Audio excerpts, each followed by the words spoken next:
Alrighty. Hey everyone, welcome to what's my show? Used to have a problem. Live show 18. Holy crap, we're already 18. I saw you guys asking what shirt I'm wearing today. You are all wrong. It is peacocks. Peacocks today. Whoa. With fancy hand pouches. So, all right. Let's chat, shall we? There's a lot going on for the end of the month.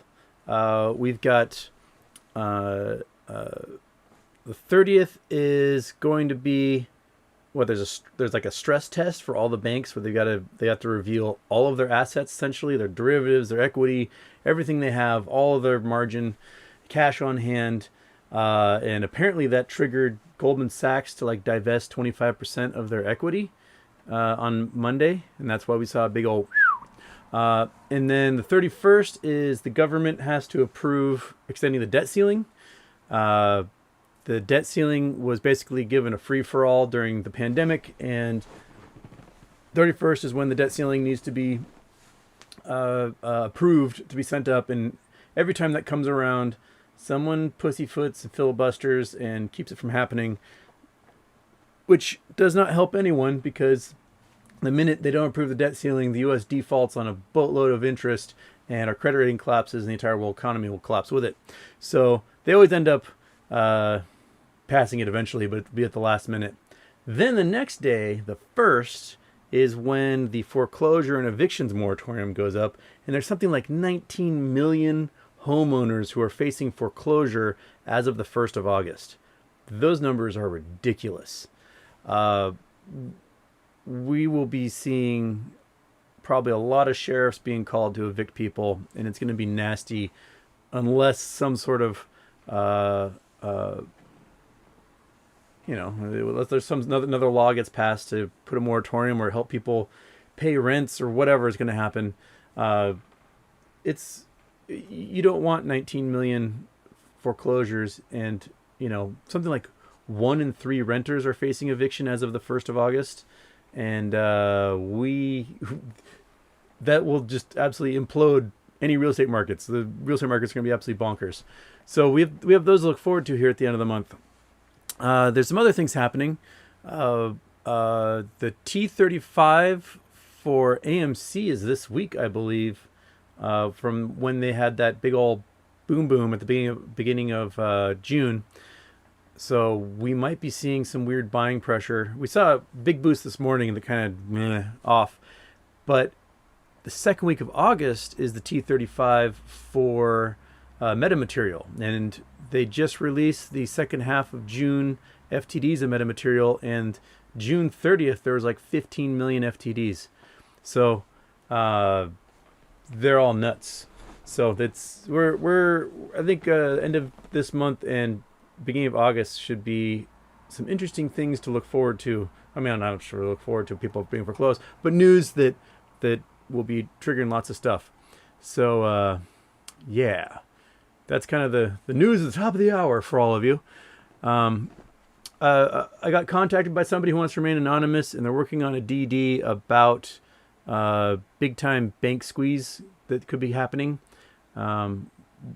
Sounds like what they want me to do is essentially read their DD, so I might be posting that on Friday.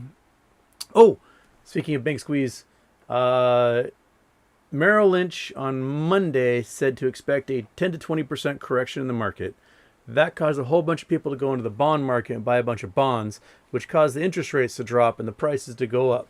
And now we've got 90 banks that have taken about $1 trillion from the Federal Reserve for bonds. And those bonds are now going to be in short supply and expensive because they borrowed, the banks borrow the bonds from hedge funds and are now getting short squeezed on that market. So we could see quite a bit of a credit crunch as a result. I mean, it only takes bond prices to go up a couple of percent for these banks to be out tens of billions of dollars in cash in the end. So things are getting weird, buddies. Okay, Jeffrey Schaefer put in a super chat here. Just got back from the Dominican Republic, bought a Larimer. The shop owner said it can only be found there. Is that true? Ooh, I don't know. I don't know a Larimer. So I'm going to have to look that one up. That's going to go onto the list. Larimer. There's lots of course, my hand is hitting the cable for the camera. There's a lot of weird, unique stones that are found only in one place, or type of rocks that are only found in one place. And if they haven't made it into my hands, I don't necessarily know about them. Okay, I'll have to look that one up for you, Jeffrey. Last show on, what day is it? On Monday, there's a whole bunch of questions I wasn't able to get to. I know this is like a weird, hokey, send me money thing, but if you want the guarantee I will see it, do a super chat, because it pops up right there in a big bright color for me, and I can see it immediately. So if there's any questions you want to ask, and guarantee that I'll see it, that's what we do. Okay. Someone asked, what's the story in the shirt? This shirt was brought back to me from a friend who went to Thailand probably 10 years ago. They saw it, they said, Houston wants that, and they were correct. I did want it. A simple story there.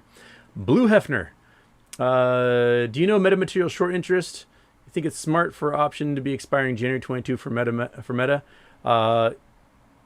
Yeah, I mean, I bought some for January 2021, some high dollar ones for there, because I think if they're going to be seeing any action, it's going to be the next few weeks when that T35 date comes due, and they're forced to buy.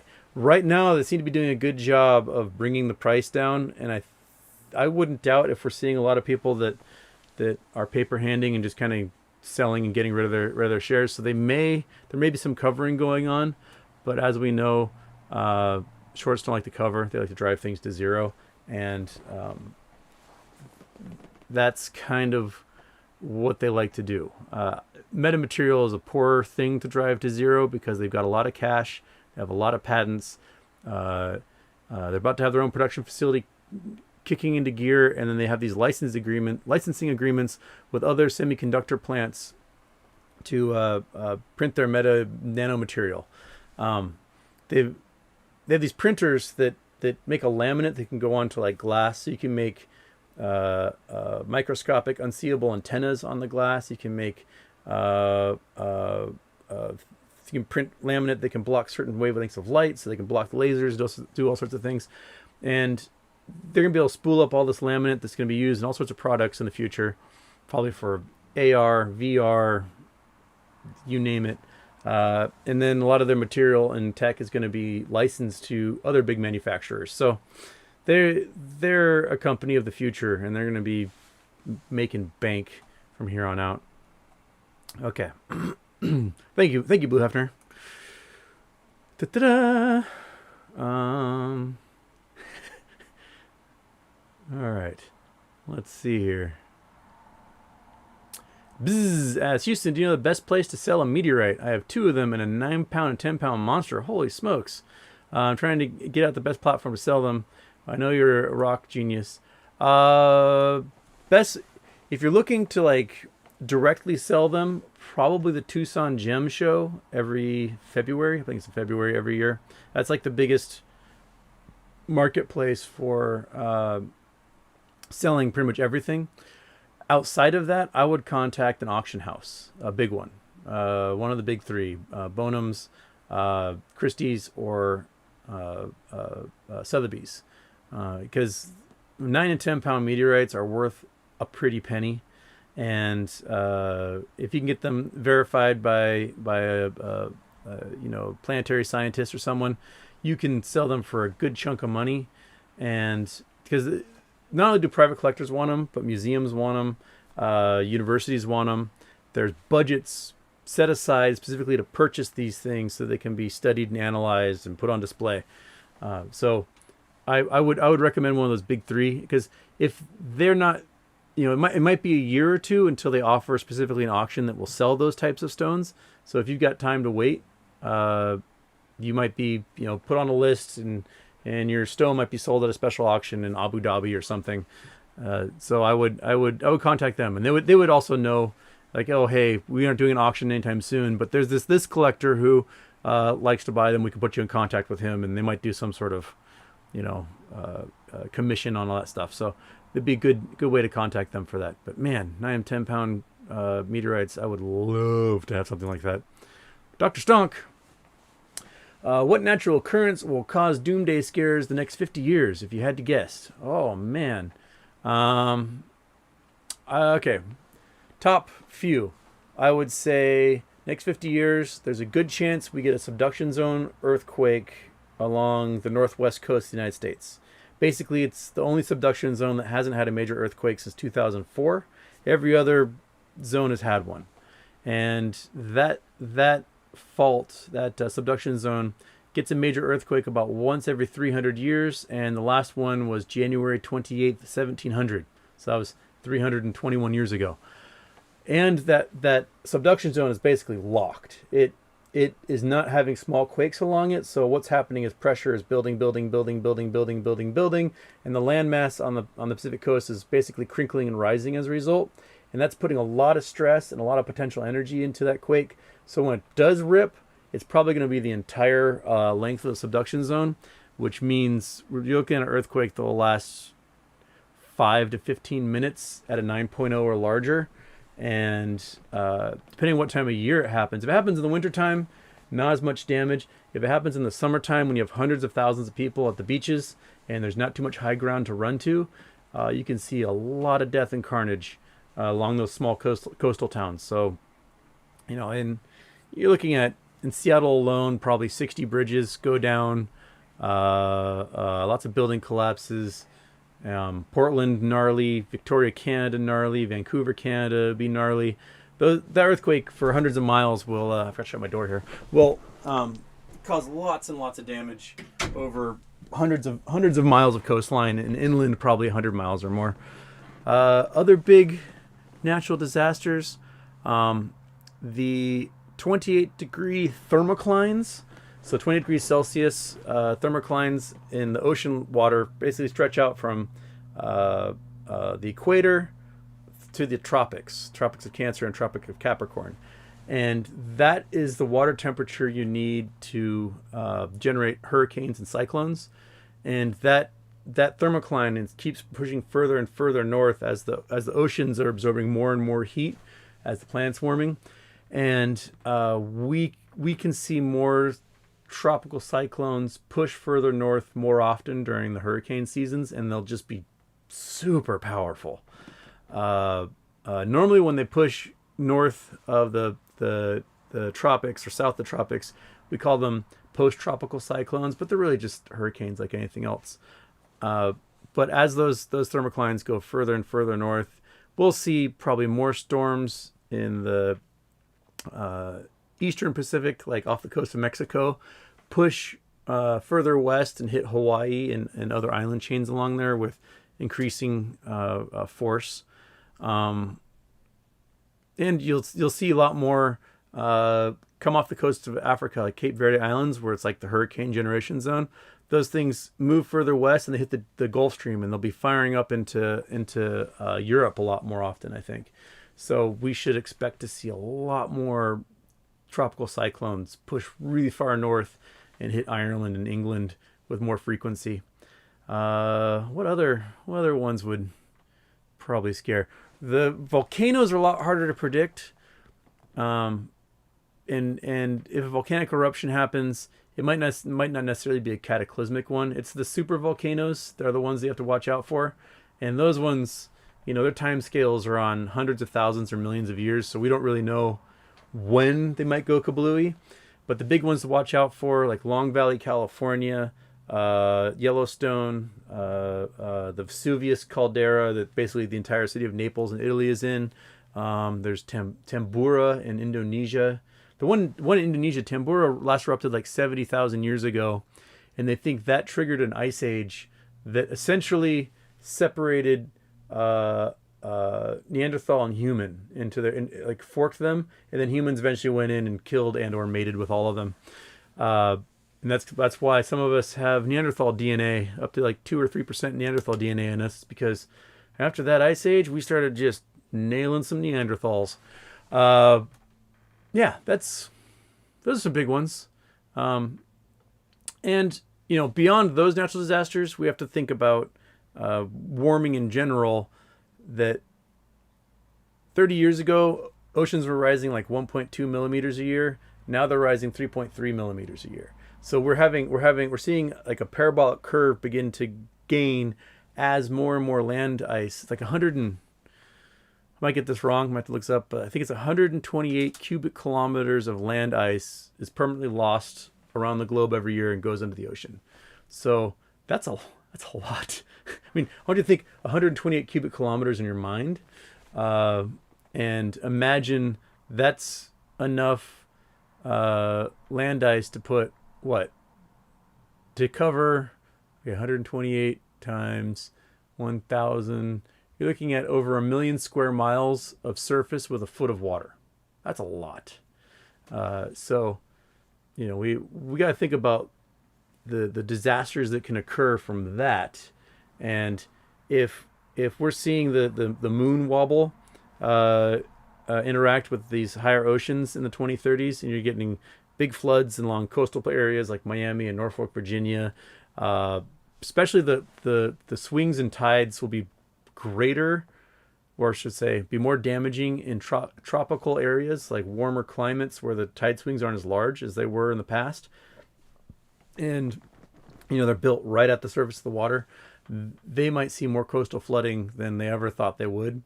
Whereas places that are further north, they get huge tide swings. They're used to seeing coastal flooding, so they're built up in a way a little bit more.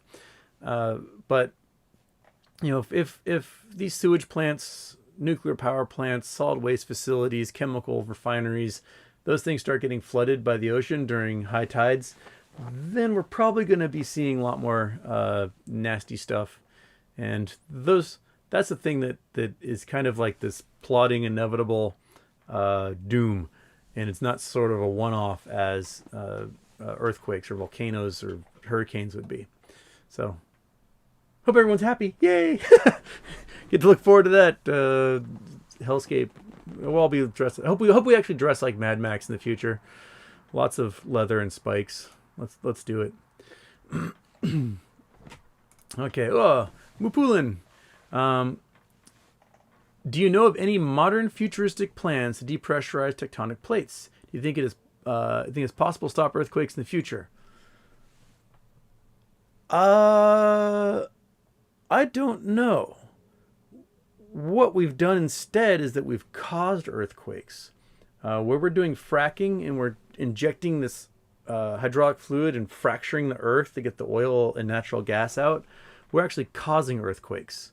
So we're adding pressure to these systems, and places that didn't traditionally have earthquakes are now having hundreds of earthquakes a year. So you're looking at, the shales in Ohio, Oklahoma, where, there's no measured earthquake in human history. Now they're getting like 5.0s and stuff, and hundreds of smaller quakes.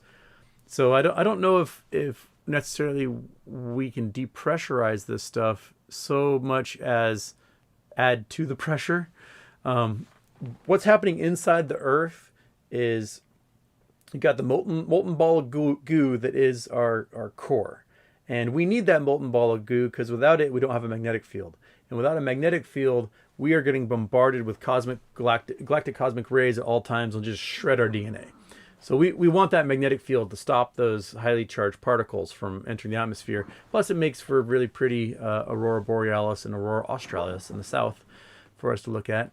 So we need that molten ball of goo. The thing is that there's convection as heat goes up, it cools off and comes back down inside the core, and that heat transfer goes to the mantle. And the mantle is this like plasticized, semi-liquid rock goo that the lithosphere, the plates, sit on. And because of that convection cycle, the plates kind of, they get this convection cycle that goes in a circle. As heat goes up, cools off, comes back down, it moves these plates back and forth. So you might get convective cycles that crash things together because everything's colliding, or you might get convective cycles that are pulling things apart. So you get spreading ridges in our oceans. And the East African Rift Zone is an example of where Africa is getting pulled apart. So, and there'll be a new ocean there in tens of millions of years as that whole area gets flooded. We see the Red Sea is kind of the beginning of that ocean forming.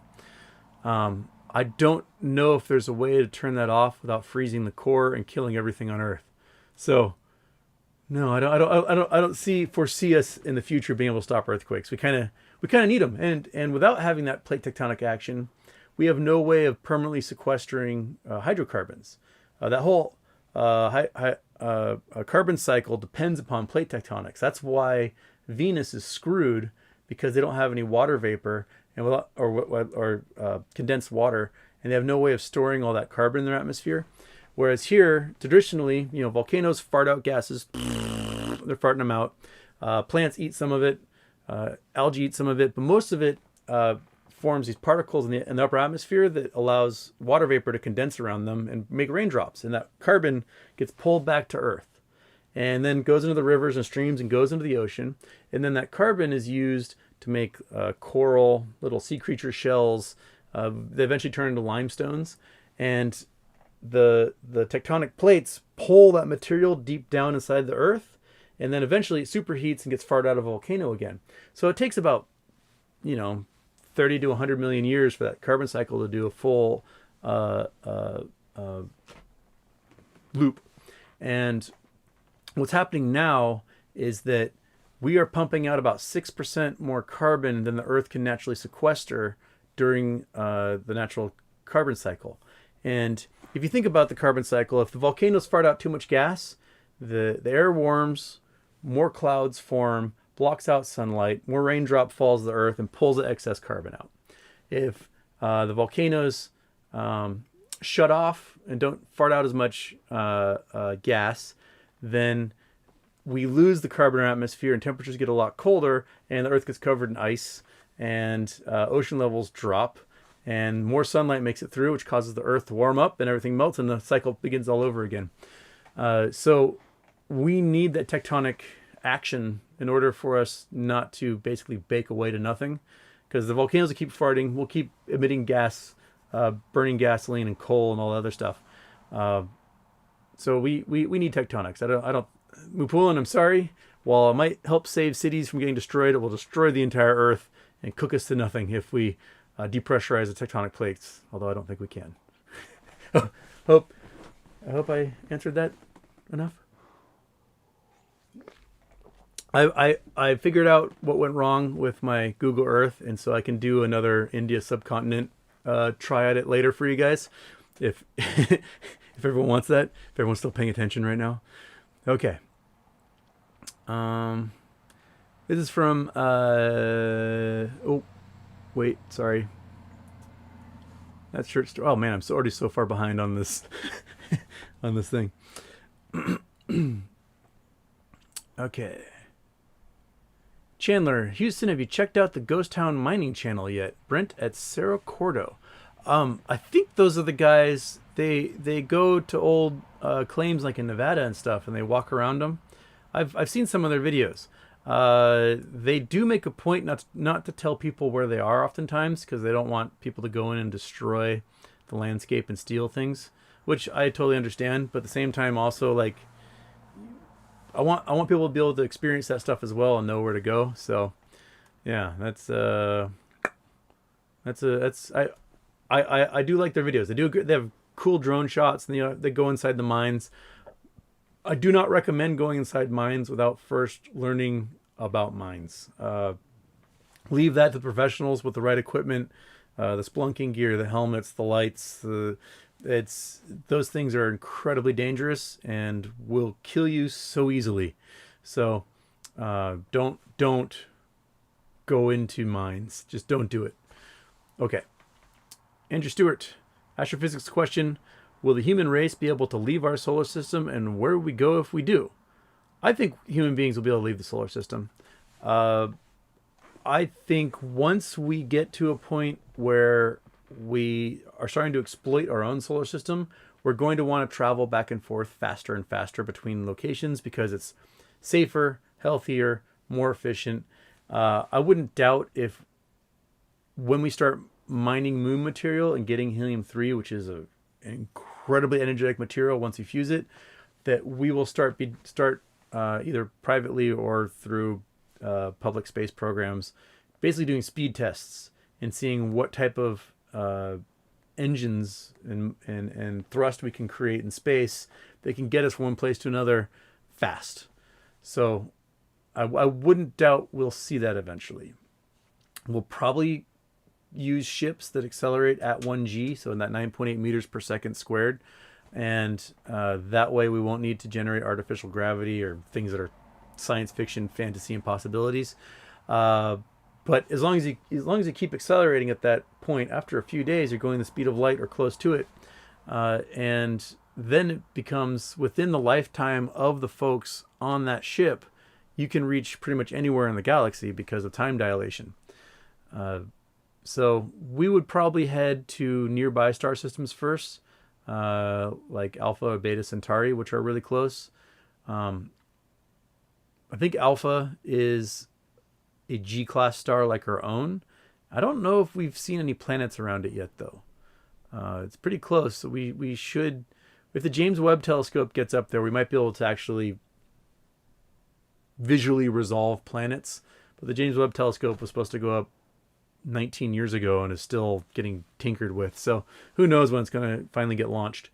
But that's a big, giant 6-meter mirror that will be outside the atmosphere, and we'll be able to see lots of planets elsewhere that right now we're detecting via either there's a planet going in front of a star and kind of blocking the light a little bit, or looking at the star wobble as the planet goes around. Because think about like the gravitational interaction being you've got your niece or nephew and you're swinging them around by your arms.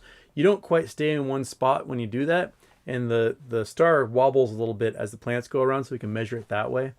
There's only a couple of planets that we've actually resolved with a telescope that we've seen, but most of them are kind of these passive ways of detecting them that we look at. So we'll be heading out there eventually. The time scale that maybe not before the end of the century.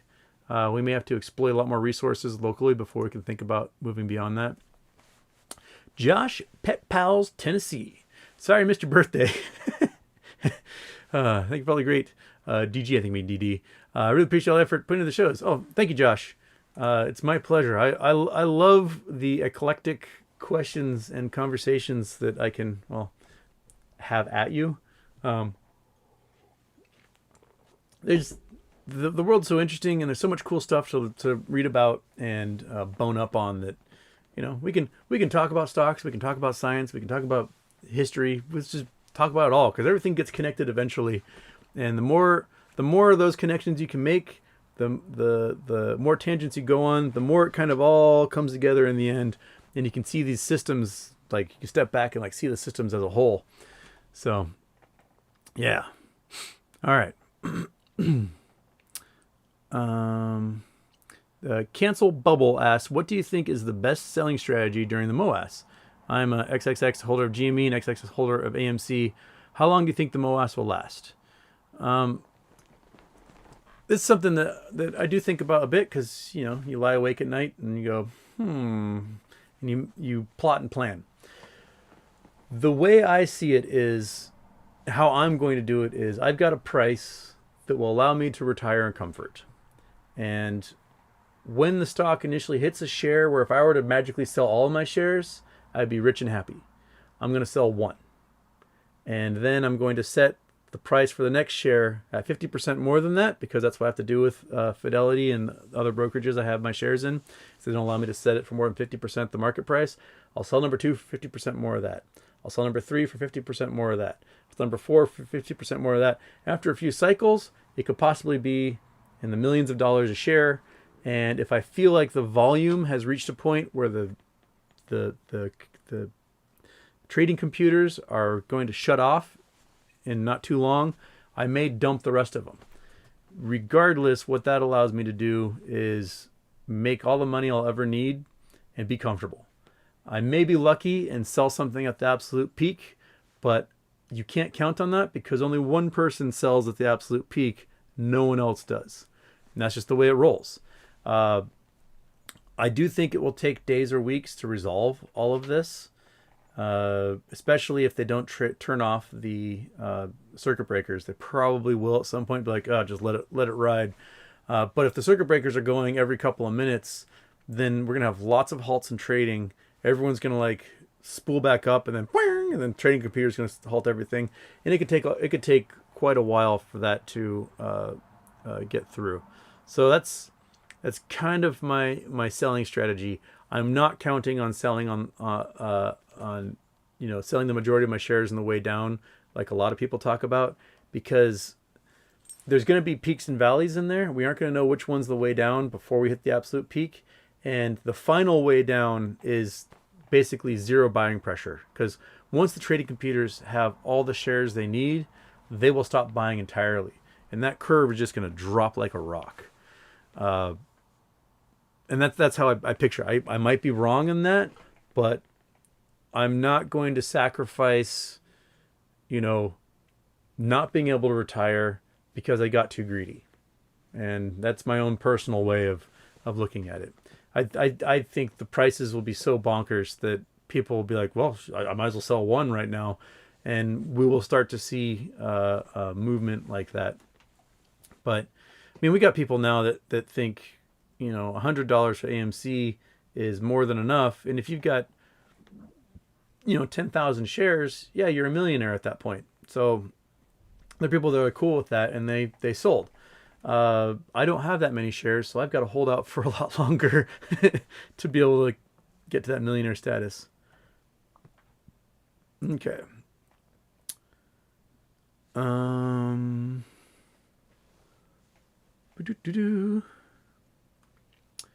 Okay, Ivan Simek. Larimer is a rare blue variety of the silicate mineral pectolite found only in Dominican Republic. All right, cool. I'll look that up and see what kind of pretty color it is. If it's silicate material, what type of silicate material? I'll have to look up exactly what it is. Okay. Oh, literally from Wiki. Thank you. Okay, it's from Nil211981. Houston, were you able to review the DD regarding Tesla's short squeeze being buried in the stock split? Can you explain the mechanics, please? I'll have to look that one up. I don't know about it. I know that the Tesla squeeze is long term, and it may last a long time simply because Elon Musk is a bit of a cult of personality.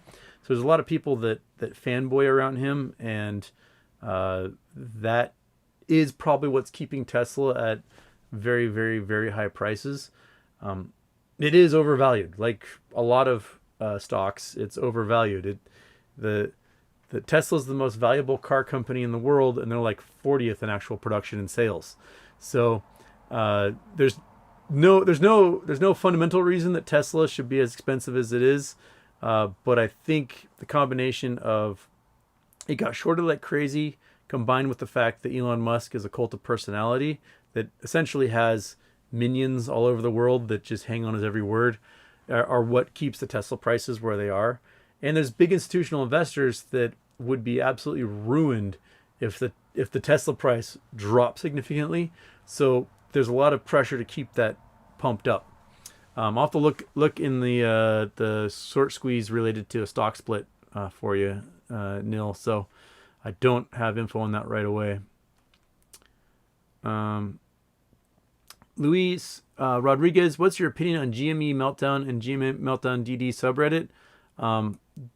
Those guys are a bunch of whiny little bitches. It's my opinion on them. They have been saying every week for 8 months that this is over. It's over. It's over. And every week it isn't over. They assume that when these hedge funds are hiding their positions, basically fakely covering them with long puts and calls, that they've covered and closed their positions. They have not. All they've done is kick the can down the road. And they assume that the short interest reports are accurate when the people who create the short interest reports are telling everyone they're not exactly accurate, because they are, all we're counting is the most recent round of shorting. Once the recent round of shorting happens, we delete all the other still existing shorts that are out there, and that keeps the short interest from looking at the 300% that it is to making it, it's only 20%, because the last round only 20% of the shares got shorted. The GME meltdown people is just a place where the short hedge funds and a bunch of sour grapes weirdos hang out. And I have yet to read a counter DD they've posted that maybe go, oh, that makes sense. I haven't seen it yet. Okay, Anthony Frey. Houston, I missed your live start. Just rewound to the start. Could you list links, references to the events you discussed happening end of July, August? Yeah, I can. I'll put them in the descriptor after the video. Yeah, I'll put them in there for you. So let me also write a note to myself. Put links in. Links in. Okay, that's on the list. I will do that for you. I'll put them in the video description when it's done. Thank you, Anthony. Chris Taylor. Hey, Houston. I've traded stocks, never options, so I don't know much about them. Mind enlighten me a bit. Who issues options? How is pricing established? How to buy, sell, other nuances. Options can be really confusing at first. They can be written by anyone. Well, they can be written by any investor who has 100 shares or more can write an option.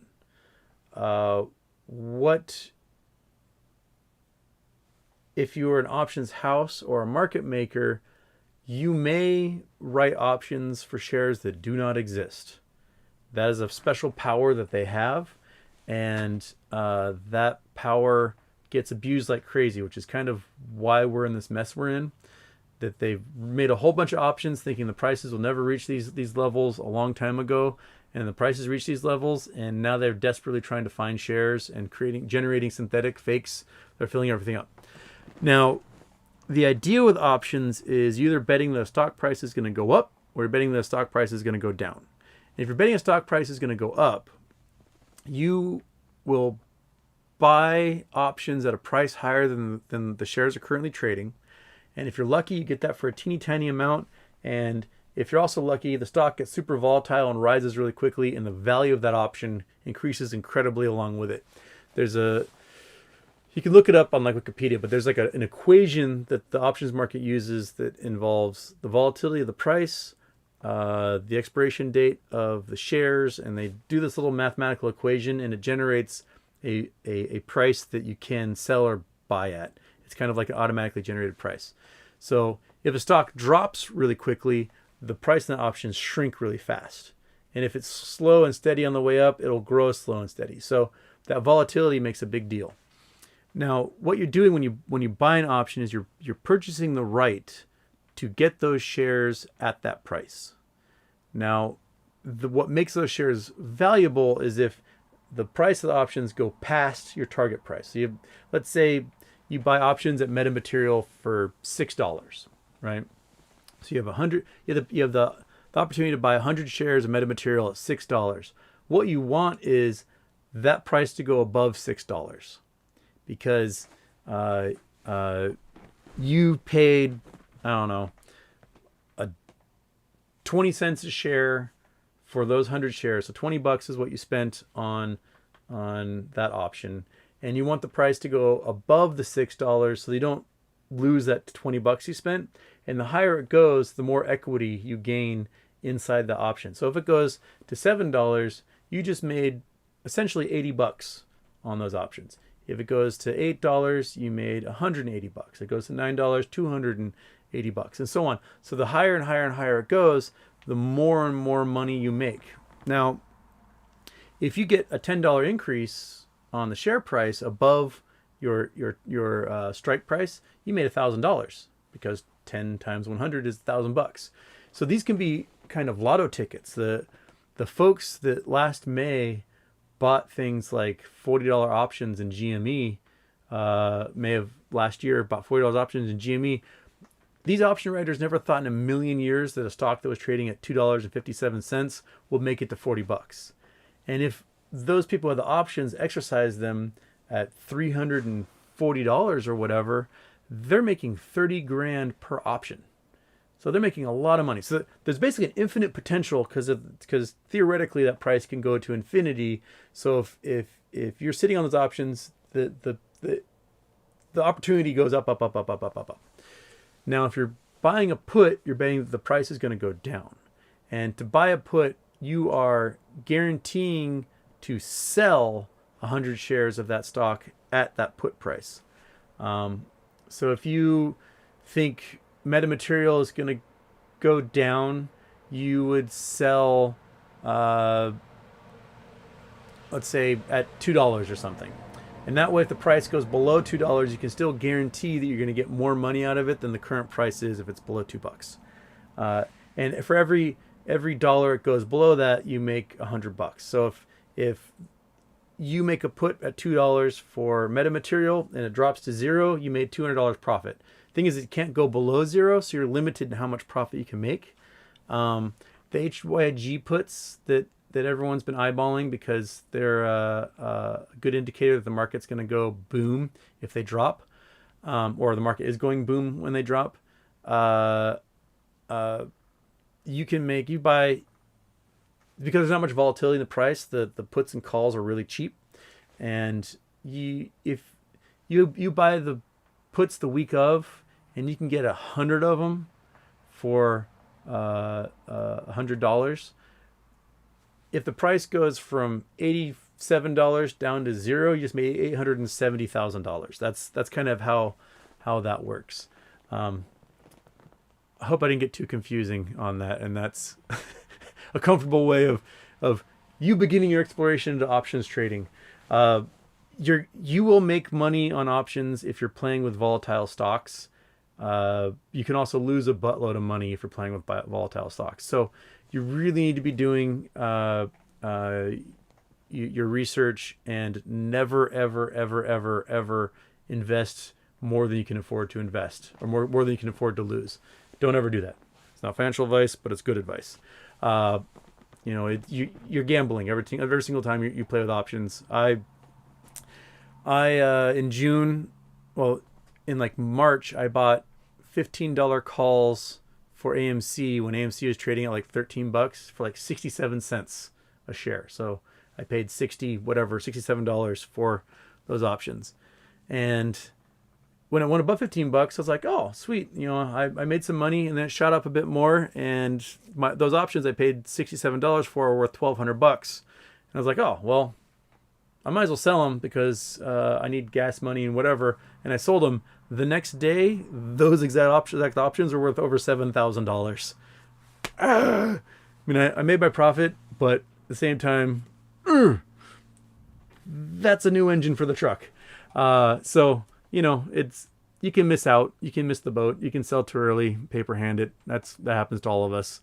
Only a few people actually hit it right, nail on the head, and get the peak. So it has not been me ever. I've never hit the peak. So I'm hoping to someday. I hope that sets you on your options journey and gives you something to think about. Okay.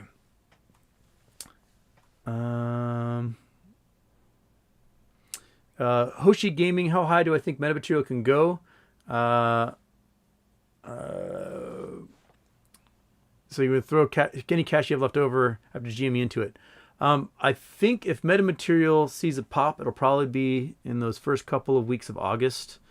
I'm not sure how long a play the short squeeze is on Metamaterial. Just because, I was blindsided by the fact it squeezed in the first place. I bought it at like 87 cents back in, January, February, somewhere in there. And I just bought it about Torchlight because I was like, hey, they're going to do a dividend. I might double my money. And that's all I thought about. And then the price on Metamaterial hit like $21 before the merger. And holy smokes. I didn't sell. I was like, well, I'm going to hold still. And it's been dropping ever since. It's technically still just barely above water on it.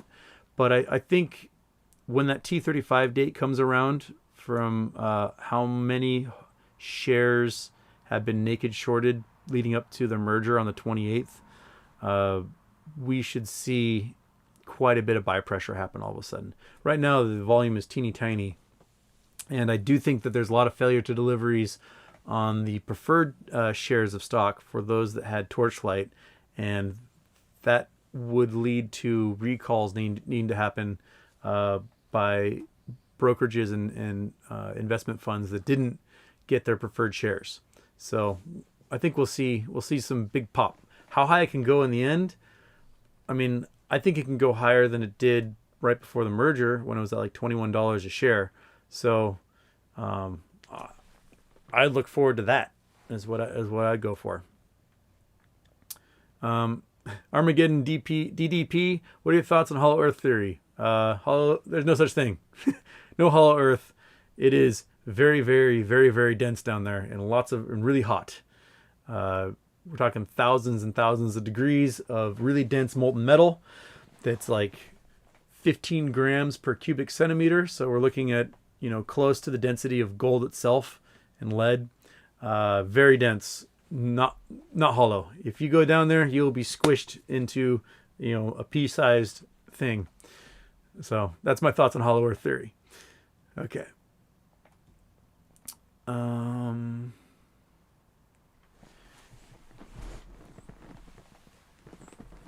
Lockdown haircut. Do you think this would be a good time for Metamaterials to do a share buyback of like 10 million shares?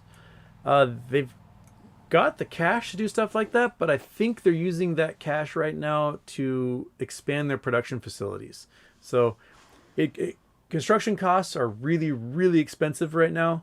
So to build a new facility is probably costing an arm and a leg, and I don't think it would be financially responsible for them to do a stock buyback immediately right now.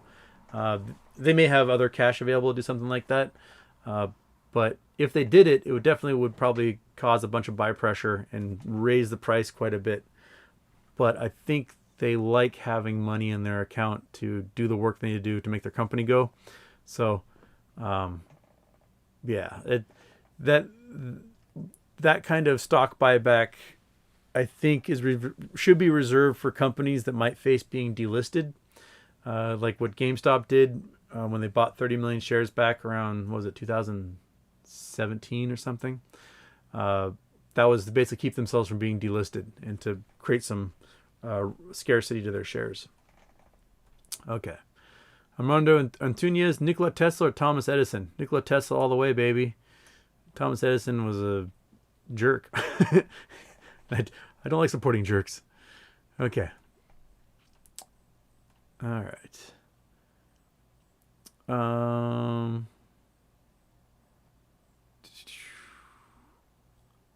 So Egg Spit is still waiting for his preferred shares. Oh goodness. So you're in Hargreave Lansdowne account. Which nation is that? That's a brokerage. Is that UK? I don't know that brokerage. I'm not familiar. I'm sorry. There should be a deadline. I think it goes with the T35 deadline for when you should have those shares. It might be less than that for a PIL that the hedge funds are supposed to offer you. So, yeah. Brad Simon, curious why you're wearing my grandmother's shower curtain as a shirt. Because your grandma's got style, baby. That's why. Okay.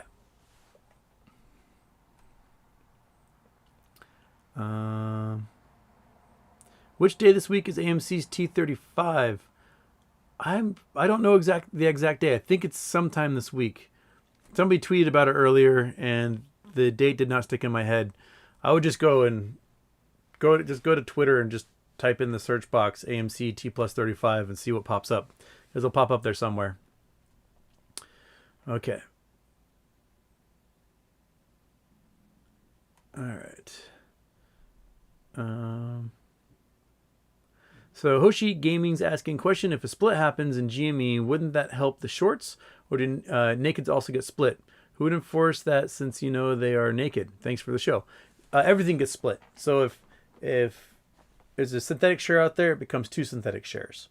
Regular shares become 2 shares, and so on. If it splits like 2 to 1, just like if it goes the opposite direction, if there's say 4 shares out there and it goes a reverse split, and they might become two shares or 1 share depending on how the reverse split works.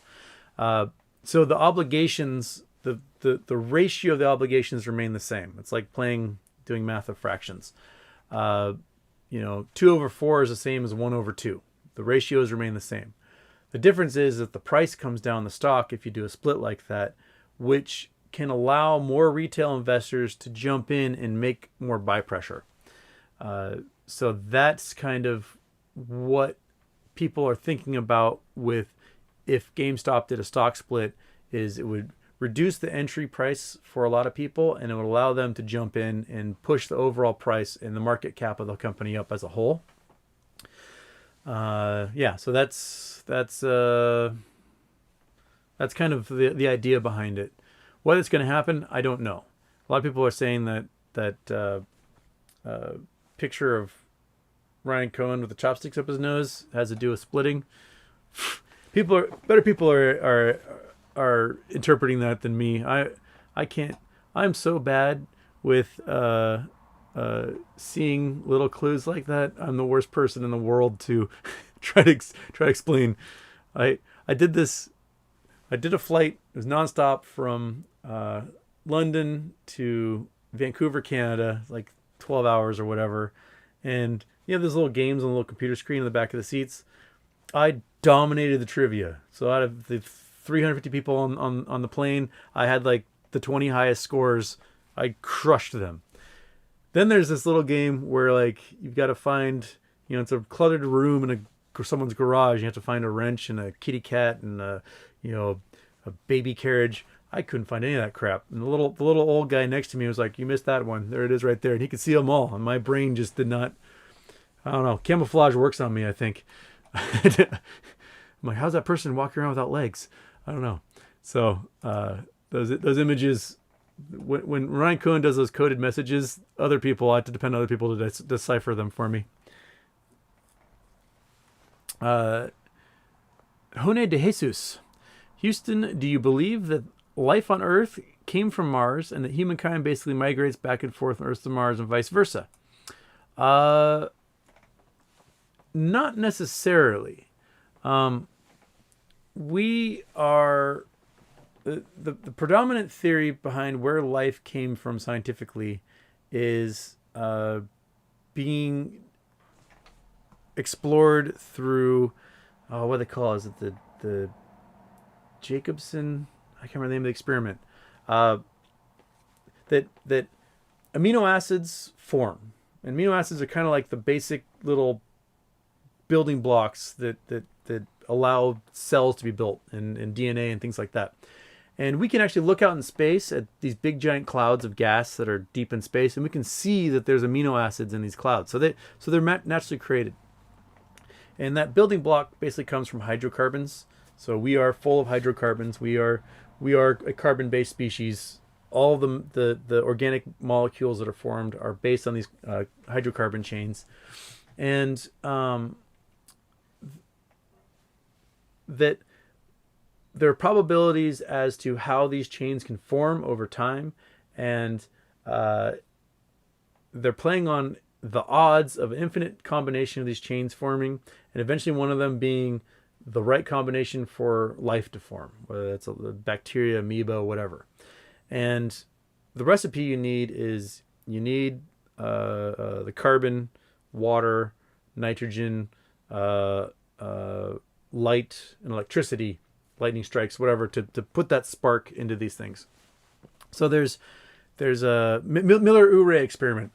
Found it. Miller-Urey experiment. So in the 1950s, Miller and Urey set up this closed system, essentially that had the carbon and water and all that stuff inside of it, and nothing can escape and nothing can enter this closed system. And they started just electrocuting it. And almost immediately, this kind of organic slime appeared, but so far no life. They haven't seen any bacteria or anything like that. But then again, it took like 1.5 billion years for the first little bit of life to form on Earth. So that bit of slime may eventually get the probability of that equation happening. But I think life on Earth probably came from Earth. If any life came from outside Earth, it's probably mushrooms. Those things are space aliens.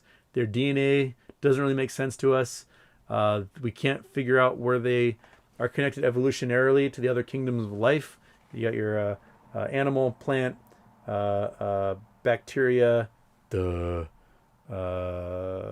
is it amoebic and fungi? I think those might be them.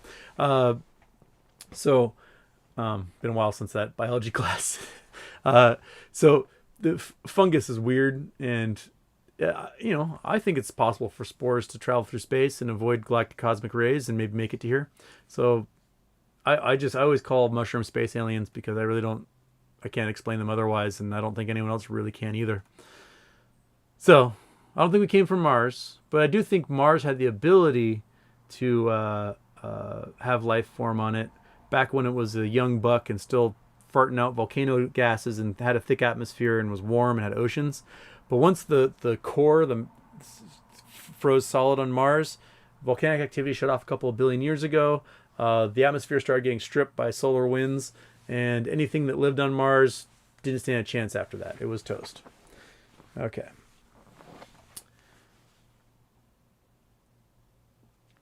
Sitting Bull, Trade Spotting said he thought he was to join you on Thursday. Haven't chatted about right now. Yeah, we were talking with Jamie from Trade Spotting and the Mask Investor that tomorrow, 2 o'clock-ish Pacific time, we should all be joining together and having a go at it. So look forward to that. We've not established any specifics, so probably tonight we'll be messaging each other more and figuring out how we're going to do that. This is from Dilla Joints. When do you get those AMC shares for winning that bet on Twitter? Love the channel.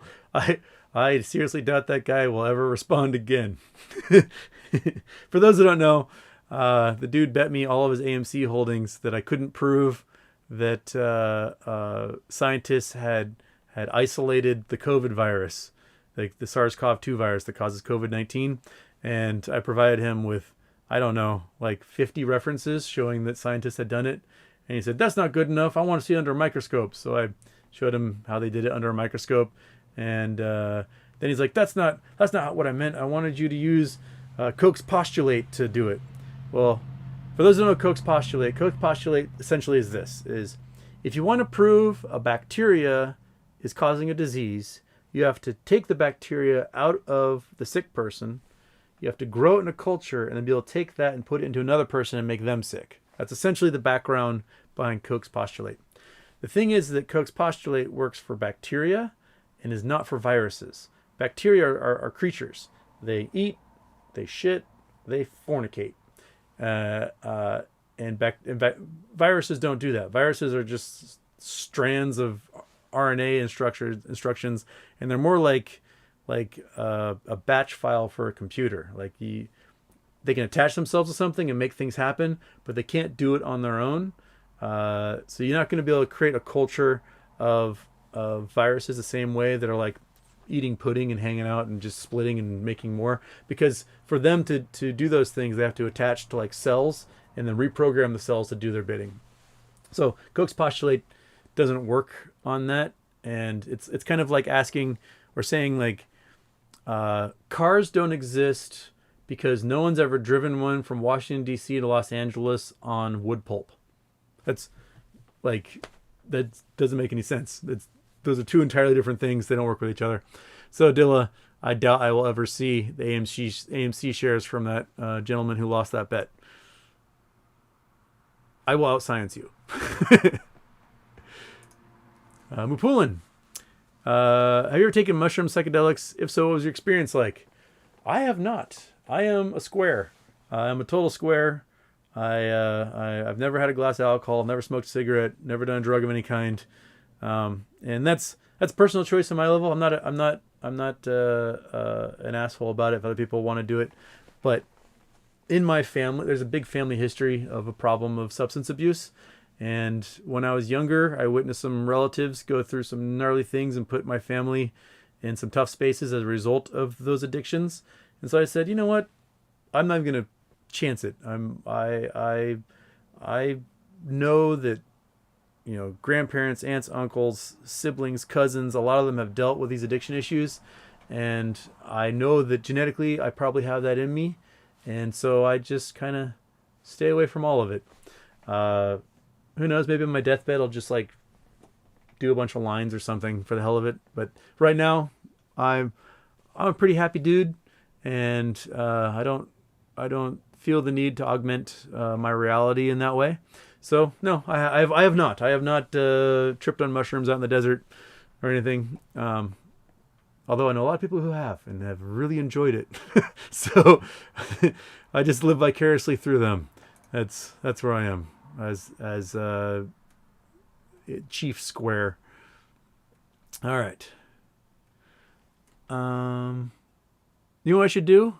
All right, I'm going to do the India subcontinent lesson. I'm going to pull up Google Earth. I got Google Earth here. I'm going to change to video capture device. I'm going to go to screen capture. There it is. Okay, we got it. I now need to adjust. See, that's working for everyone, I hope. Okay, yep, there we go. We got it rolling around. Okay, so the question last week was, someone said that there's a great chance within 30 years that a huge earthquake will strike California. And that led to a big tangent about plate tectonics and how these things move. So here we have India. We got the Indian subcontinent here. And Indian subcontinent used to be its own continent that was apart from everything else. There was a place called Gondwana land that was made up of Africa, Madagascar, the Indian subcontinent, Australia, New Zealand, and Antarctica. And you can see these rift zones where all these continents have split apart from each other, and they've moved this direction and that direction from each other. Well, the way the Indian subcontinent operated is it flew. It went really, really, really fast. And as it sped across the Indian Ocean, it left behind cool places like the Seychelles, which are these like little granitic islands, this whole archipelago of granitic islands. And they're like little pieces of the continent of India that broke off. You had this volcanic trail of the Maldives here, and which are just absolutely gorgeous atolls, tropical atolls. And then India slammed into Asia about 42 million years ago. And it's still slamming into it. It's still slowly, an inch a year crushing into Asia. And it made this gigantic mountain range known as the Himalayas. And the Himalayas bend around all around the Indian subcontinent. And when it smashed into it, it basically bent the entire Pacific Ocean. So it smashed into it, and this whole region got turned and bent down and caused this big hooky-doo to happen. And let's bring up, get that straight. So we've got Hawaii here, and Hawaii is a hotspot volcano, and that hotspot stays in the same point under the Earth's surface, and then the entire Pacific Ocean basically moves along, keeps moving this way. And so Hawaii keeps farting out volcanic islands, and those islands move along this chain, and eventually erode and become smaller islands, and then become atolls, and then become seamounts. And these seamounts move across the Pacific, and eventually they dive under the subduction zone that's up here in the Kamchatka Peninsula. And so where North America meets Asia with a subduction zone, you get this big kind of bend, it's like a big, toenail caught on a carpet, just a thing pops out. And this is where Hawaii is getting recycled. It gets pulled under Siberia and Kamchatka here, and then all these mountains right here are all a big volcanic range, and it's just spitting out recycled Hawaii, if you think of it that way. And so 42 million years ago, the entire Pacific Ocean bent, and so you have a big bend right here in the seamount chain that's heading out to go underneath Kamchatka. Now, if we go to the Atlantic Ocean, we have the Mid-Atlantic Ridge, which is this giant spreading ridge that separates Africa from South America and North America from Europe. Now, the Appalachian Range, these guys here, are an ancient range that are the same as the Atlas Mountains here in Morocco, and the mountains of Scotland, and the mountain ranges of Norway. These all at one time had all smashed together, and they were all part of the same mountain range. And you can find fossils here in Greenland that match fossils over here. You can find fossils in North America that match fossils in Africa, because this was all Pangea. when all the continents were smashed together about 350 million years ago, somewhere around there. And eventually this ridge came in and started separating the two and making the Atlantic Ocean. The Atlantic Ocean is only a couple hundred million years old. All the rocks in the Atlantic Ocean are very young. Now, what's happening is it's moving the entire North American continent towards Asia. And it's also causing all of these continents to push Asia towards North America. So as this ocean gets bigger, the Pacific Ocean is technically getting smaller. Prior to India slamming into Asia, there was a giant subduction zone along what is the California coast, all along here. And when and there's a whole bunch of volcanic activity that happened in Nevada, Eastern California, and Arizona around that time.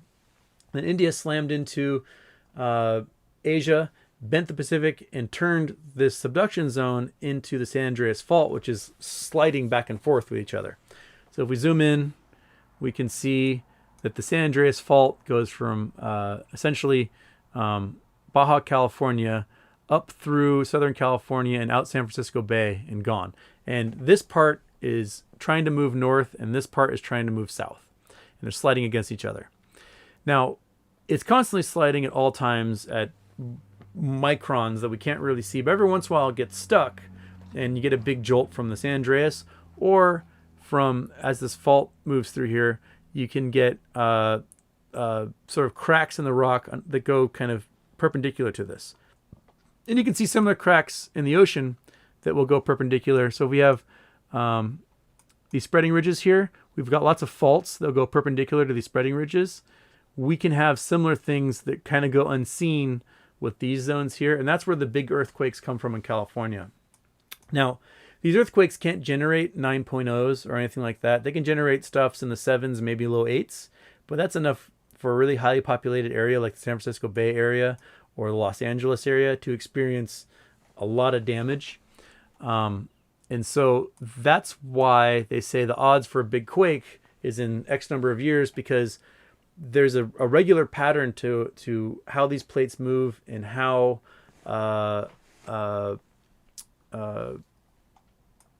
stresses build up and get released. The last big population zone earthquake in California was a Northridge earthquake, which is in this area, I believe. And that was in 1994, and that was a 6 point something, and it collapsed some highways and killed a bunch of people.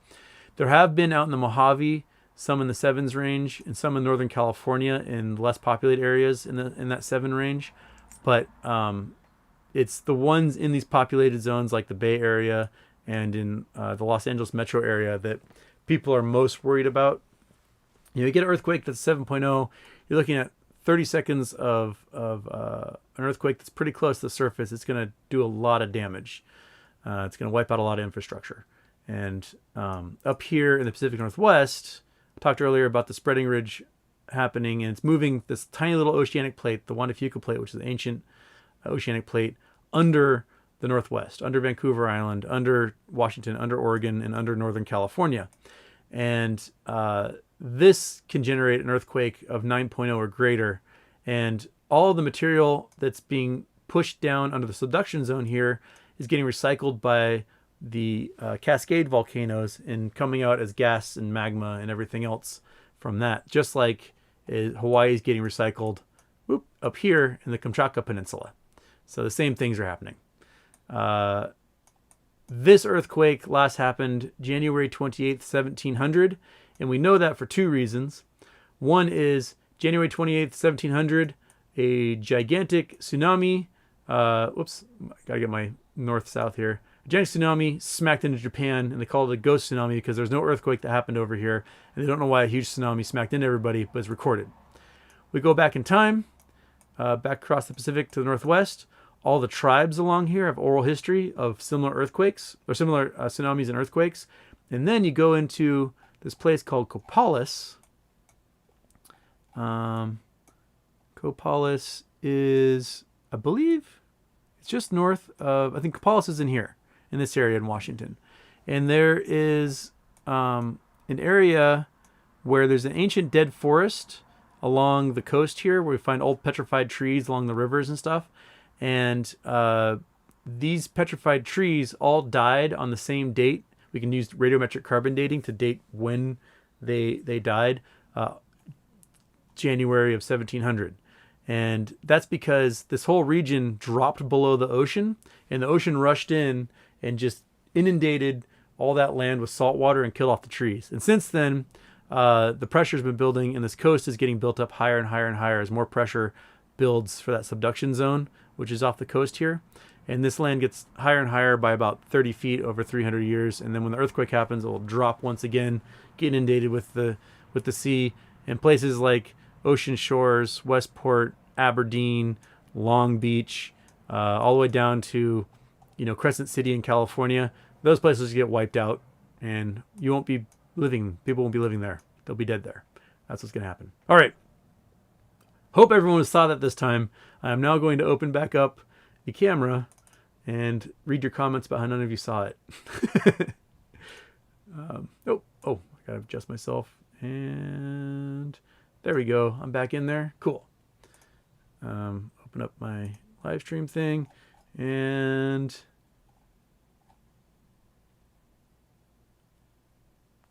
okay.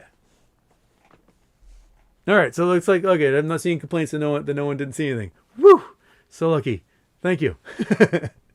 That one worked this time. Yay! All right, success. Okay.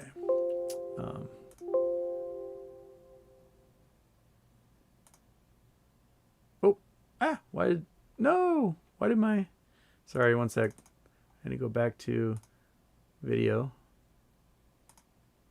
Okay, there we go. All right. We're back. It's working. Okay, so there's your large-scale macro geology lesson for the day. Actually working in Google Earth, showing up on the screen. I hope it did. All right. Okay. Oh goodness, so many comments that I missed while I was taking you on a tour of Google Earth. And all right, so that's the life on Mars question. Capzilla says Fidelity allows for 500%. Ooh, so you can now list prices at 500% above market. Awesome. That's better, because it was 50% the last time I tried to do it. There's a couple of smaller brokerages that had no limit, and people were setting it, or the limit was like 10 million. So people were setting share prices at $9,999,999, and it was working for them. I might be wrong when I say it, but I think SOFI was one of them. There was another European one that was working as well. You could set really high limit orders, but all the ones I have wouldn't let me do it. So, yeah.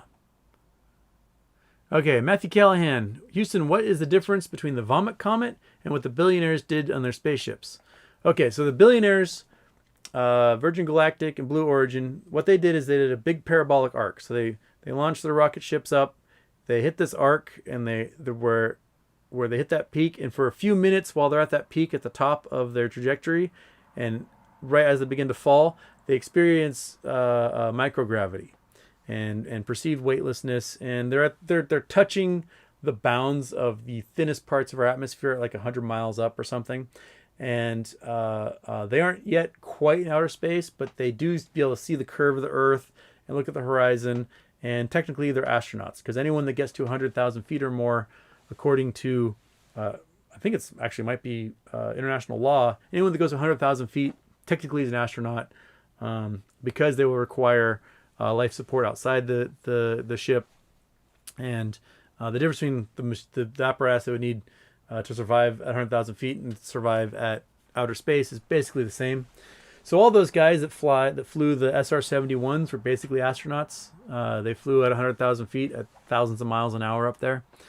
So if you go above 100,000 feet, you're an astronaut as far as the international community is concerned. Now the Vomit Comet makes perceived microgravity by basically being a glorified elevator drop.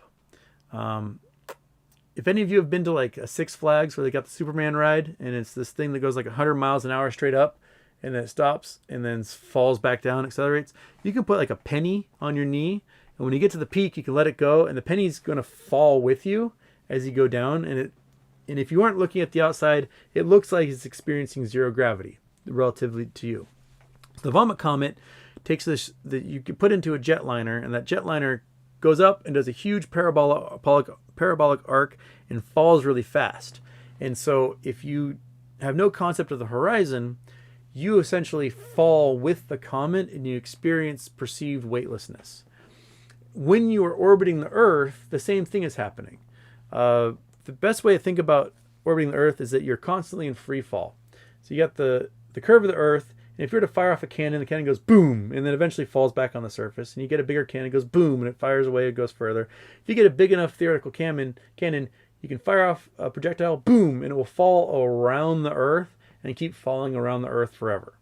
And that's what happens when you orbit, is that there's a downward force pulling you down, but you have a lateral velocity that is greater than the curve of the body you're going around. And so you're just constantly in free fall as you go around the Earth.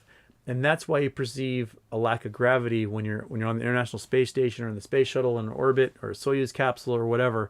While you're orbiting, you're just constantly in free fall. And that free fall is short-lived in the Vomit Comet and short-lived for the capsule in the New Shepard that went up the other day for Jeff Bezos. And that's those are two things, is that Bezos got to touch the upper atmosphere and be almost out of space, whereas the Vomit Comet is doing it within like 40,000 feet of the Earth's surface. And if you ever want to see hilarious things, Google videos of cats on the Vomit Comet. It'll make your day.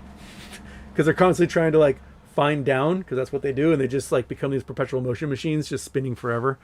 So yeah, that's watch cats. Okay. Hoshi Gaming also asked, do you think GME has 6 figures? Yes, and more. I think people sell at the peak for 7 or 8 figures before it's all done.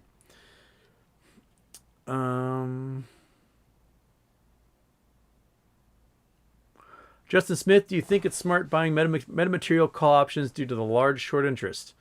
I did. I have $5, $6, $8, and $18 calls that are for a few months from now to 6, 7 months from now. I'm betting on it. I got them pretty cheap, so I figured why not buy some informed lotto tickets and see what's happening. Stanley Belaski, what are your thoughts on secondary books and the real price? I have no idea how to confirm what, if any of those are real. All I've seen are like screenshots, and I haven't been able to find them myself. So I don't know if the secondary books are showing the real price of anything, because the idea of these dark pool trades is to reduce buy pressure and to keep the price down and to get screaming deals. I don't know how much they're using those dark pools to screw themselves and pay way too much for shares, and why they would do that. I don't understand any reasons behind it. So I'm skeptical about the secondary book screenshots people show, because I can't verify them myself. Okay.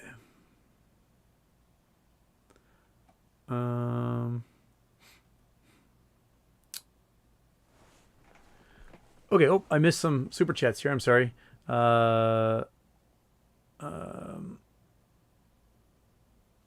wait, no, I didn't. Those are old super chats. Never mind. I thought those are new ones. Just rather read through those.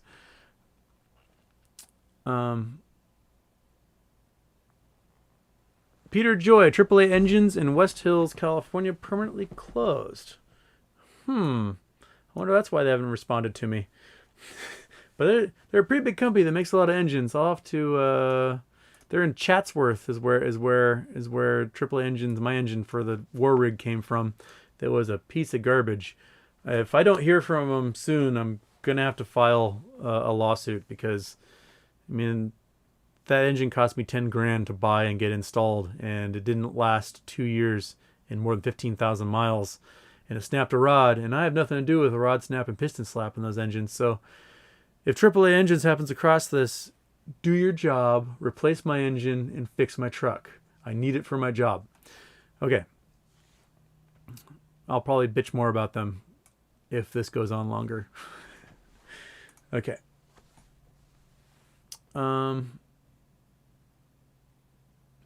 Andrew Dowell, Houston, heard a rumor back in January Jimmy hit 55,000 after hours. Is that true? Or just a rumor?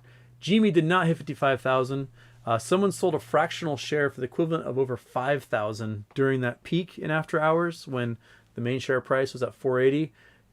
Follow that candle all the way up, and someone sold a fractional share for X amount of dollars, but if they had been a whole share, it would have been over $5,000 for that share.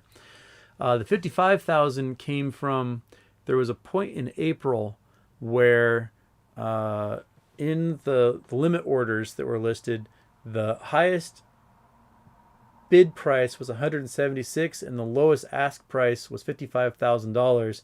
And then the market makers flooded the market with a whole bunch of $176 shares.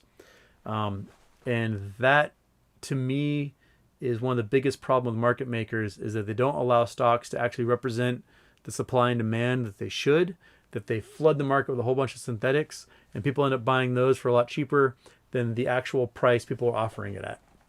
So that's to clarify, that's what happened. Nicholas Lefim, I hope I say that right. Happy birthday. 21st time this month. Do you teach a stock market 101 class on Zoom at all? Would love to learn from you. I don't. I do not. The only classes I teach on Zoom are the ones for the colleges I teach for. The closest you'll get is probably these live chats. I'm taking classes as well as teaching classes, and so I only have a couple of days a week where I can sit down and do these videos at the moment. I'm hoping my schedule evens out a little bit next month, and I can do a few more recorded videos of things. I still have a whole bunch of ideas for recorded videos, like short 15 and 30 minute shows that can be podcasts, but I haven't had the chance to actually work on them. So, but no, I don't really do a stock market 101 class as of yet. But if I'm able to, if this channel keeps growing and I get 100,000 subscribers, I can afford to not do my other jobs and focus more on this channel. So, like and subscribe. Keep sending those super chats. Subscribe to the Patreon and all those things, and I can have the opportunity to provide more Houston brain for all of you. And I am going to be doing Find Houston's Booty Part 2. I'm trying to launch a Kickstarter for it probably first week of August.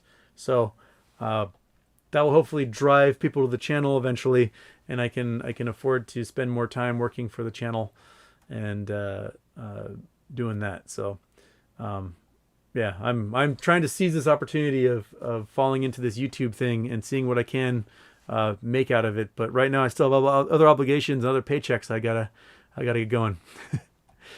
Okay.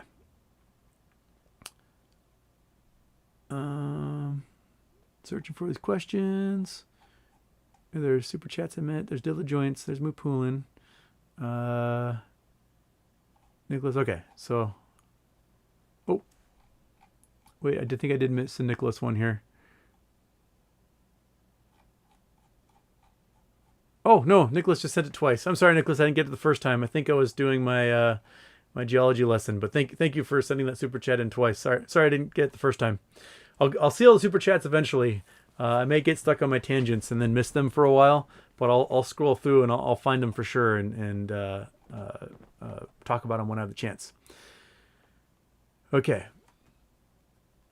Hoshi, don't worry about the spam. I'll see the questions eventually as I scroll through. So you don't need to like repeat them 100 times.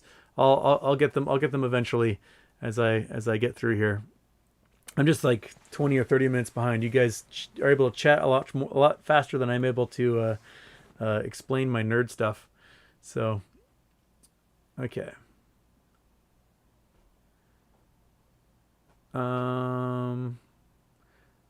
Corey Reagan, hey Houston, what are the challenges of launching rockets from Canada, and do you see that as potentially viable?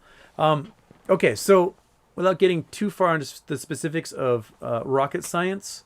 The Earth is a ball, and we've got baseball I can use. Okay, the Earth is a ball, and when you're orbiting, you're going around in circles on that ball. Now, depending on what type of satellite you want to launch, if you want to launch an Earth observing satellite, you have it go north-south around the Earth, and the Earth rotates under it. And if you're doing Earth observation, you can measure any point you need along the surface eventually over a matter of days, because the Earth will rotate as you're going around, and you're going to cover the entire Earth's surface. So like the satellites, the Iconos satellites, the satellites you use for doing Earth observation that you see for like Landsat and stuff that you see in Google Earth, those images, those are usually north-south satellites as they go around. You have satellites like that might go at these orbits that aren't quite across the North and South Pole, and those ones oftentimes are spy satellites. A lot of times, they can be maneuvered to go to other regions. They have fuel on board that can allow them to kind of change their orbit and view an area at a faster time. And then you've got your satellites, like your geosynchronous satellites, that are way far out. They're like 30,000 miles out, and so they sit above a certain point on the Earth at all times. So as the Earth rotates, they move with it, and they stay above that same point on the Earth's surface. Now, a lot of those satellites are weather satellites. So if you go and you're looking at satellite images of hurricanes in the Atlantic or the Pacific, that satellite is rotating with the Earth as it spins, and it's geosynchronous. So it's synchronized with a specific point on the Earth. And those satellites they want to make sure they can see that region at all times in visible light and infrared and other wavelengths, and so they can know how the storms and things are forming. They also have the same type of satellites that are communication satellites. These are your satellite TVs, satellite internet. So if you've got direct TV or whatever, you put a dish in your yard and you're pointing it low on the horizon, because we're up here in the northern hemisphere and that satellite is out here above the equator. So you have to point that satellite at a sharp angle to be able to hit that satellite dish at a sharp angle, hit that satellite, and be able to send and receive information. So you'll see on top, if you go past a government facility or television station or a research lab, there'll be a whole bunch of satellite dishes all pointed really far on the horizon if you're in North America, and those are going to those geosynchronous satellites. Now, the problem for Canada, which is the same problem that the Soviet Union had, which is to be able, you can launch north-south really easily. The sharpest angle you can launch a rocket at is going to be whatever latitude you are. So if you're at 40 degrees north, you can only get a satellite launched at most at a 40-degree difference. You can never get a satellite that will go around the equator without being close to the equator. So the United States, we have our launch facilities in Florida because it gets us pretty close to the equator. The European Space Agency launches things out of French Guiana in South America, which is at like 4 degrees north, I believe. That's because if you want to launch a satellite straight north-south, awesome, easy peasy. If you want to change its orbital incline, it takes a lot of fuel. And to take so much fuel, actually, that it takes as much fuel to launch a satellite into orbit as it does to change its incline by 90 degrees. So there's a lot of momentum involved, and that's the biggest challenge that Canada has at launching satellites.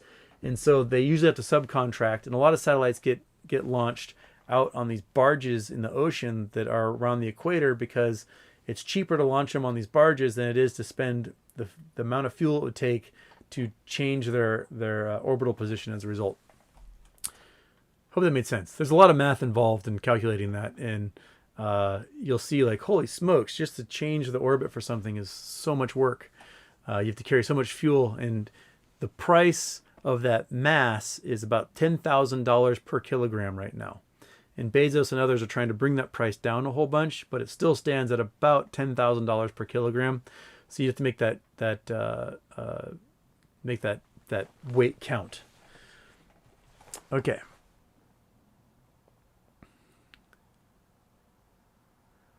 All right.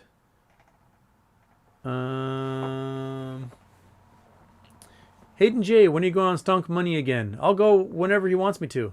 Just give me a call and I'll go do a show again. He's a wonderful guy. Love chatting with him. James Chang, what's the chance the AMC short squeeze only goes up to around 200? Depends on you know how many people sell. If a whole bunch of people sell, and that's when the shorts are forced to buy and close their positions, then that's the price it will go to, and that'll be it. But as of yet, the shorts are not closing their positions. They're just digging the hole deeper, and more FTDs get generated, more synthetic shares get reset, and just goes on and on and on and on. So if people bought at $1 and didn't sell at 40 and didn't sell at 70, then they might not sell at 200 because they're looking for moon prices. Mupulin, how the hell do spaceships launch without hitting space junk? Do we have a lot of space junk problem? Yes, we do, and it's going to get worse in the near future. SpaceX with their Starlink and SoftBank, I can't remember the name of SoftBank's system, their satellite phone system, they're launching tens of thousands of microsatellites. These things are like grapefruit size into space, and they're flying everywhere.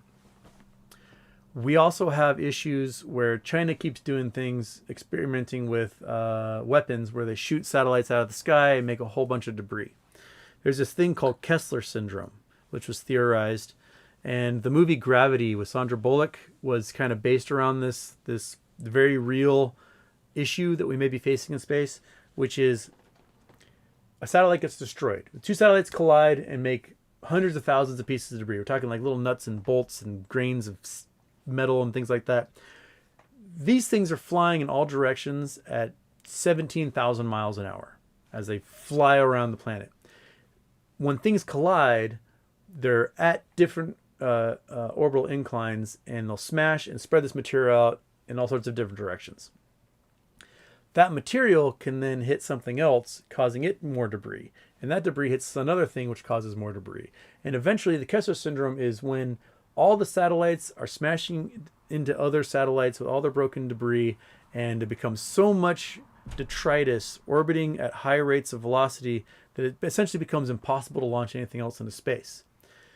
And everything that's up there gets destroyed, and we no longer have access to any of our satellite technology. So we lose our weather satellites, we lose our communication satellites, we lose our GPS satellites, and we're essentially blind.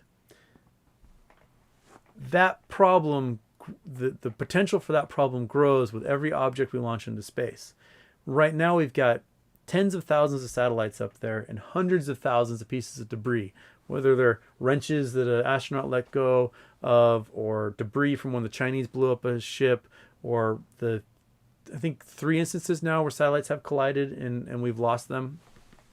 So there's all this detritus that's floating around along with the satellites, and the more it's up there, the higher the odds are there'll be more collisions, and the higher the odds are there more collisions, the higher the odds are there'll be multiple collisions, and eventually we might be stuck back at World War II technology, not being able to look at storms, not being able to globally map, use Google Maps or whatever for navigation, and being able to route ships around storms. And we may use space so much that we destroy our access to space and are trapped on the surface of the Earth.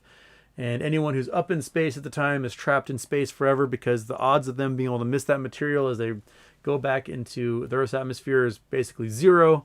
So we may find humans speciating as a result of the Kessler syndrome and space junk being out there. So one of the problems with space junk is that the U.S. maps all of it, but they keep a lot of it secret because there's spy satellites and things they don't want people to know about.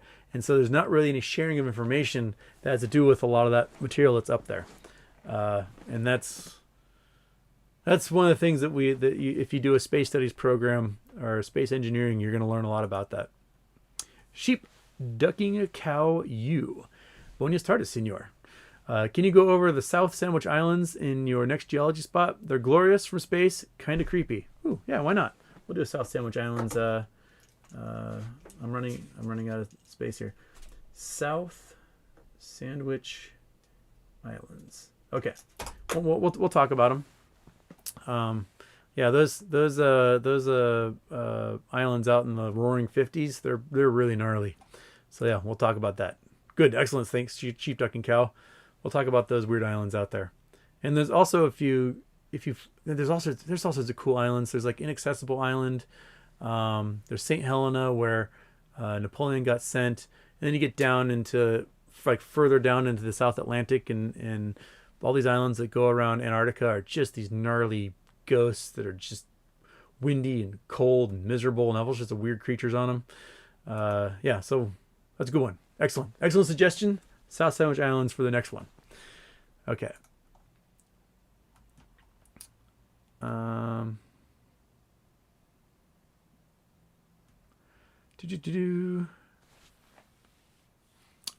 Beak, I think probably say this right.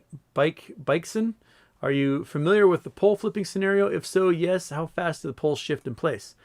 Yeah, so the poles, we didn't know about pole shifting until after World War II. The rift zone that where the ocean is splitting apart, there was a meteorologist named Wagner from, I think he was Danish, maybe Dutch. I can't remember which. So around 1916, he wrote a paper and said, "Hey guys, I was studying fossils out. I did this expedition out in Greenland, and I found the same fossils I found in Europe. And I think these two things were one at one time. You can kind of look at Africa and South America, and you can like fit them together." And the geologist at the time just laughed and laughed. "Oh, you stupid meteorologist. The Earth doesn't move like that. The Earth is stoic and standard, and there's no big movements." And this guy basically was a laughing stock and died in complete shame. And after World War II, we had developed all this radar technology and sonar for hunting submarines that we used this tech to start mapping the ocean floor. And we could use sonar and magnetometers and radar and all sorts of stuff. We could map the ocean floor, and we could figure out what the ocean floor looks like, because we didn't know. It's just this faraway thing, and we couldn't make ships that could go deep enough and look at it. And so throughout the late 40s, 50s, and 60s, they started mapping the entire ocean. And what they found was this huge mountain range that went down the middle of the Atlantic. And like, oh, that's weird. And then they looked at, with the magnetometers, they found that parallel to that range was all this volcanic rock that had the poles were shifted every about 60,000 years or so. So as that mountain range pumps out this lava, the hot lava aligns with the magnetic poles, and then 60,000 years later, the poles flip, and the next group of lava comes out. They're aligned the opposite direction, and so you get this tiger stripes that go the entire length of the Atlantic Ocean from one side to the other as this material pumps out. So about every 60,000 years on average, the magnetic poles on Earth flip. But how fast that is a debate. Right now we're seeing the poles migrate quite a bit. So even in my lifetime, the poles have moved like 10, 15 degrees in the last 40 years. And we think we may be near one of those events where it will flip. But how fast it does that, we don't quite know. And we also don't know what effects it has on the life forms of Earth, because there's turtles and birds that have little compasses in their heads, and they follow the magnetic pole for their migration patterns. There are turtles that go all over the world that can still find their way back to the island they were birthed on to go and lay more eggs. Salmon can find the river systems they were born in and go back and lay their eggs and mate. So we don't know yet how that will affect the creatures when that pole flips, but we do know the pole is likely on the path to doing a flip. So if the South Pole is at the North Pole and the North Pole is at the South Pole. So yeah, that's where we are. Guitar man. Houston is straight edge, so he is Henry Rollins. I would love to be Henry Rollins. I'm going back to the gym to get ripped like him, so I'll be buff and strong and manly like Henry Rollins at some point, and then a whole bunch of punk rockers will rush the stage and try to fight me every show. Woo! Okay. All right.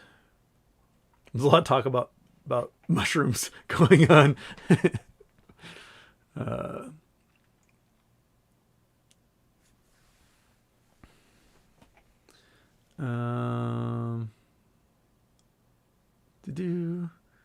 Looking for, man, a whole bunch of drug talk.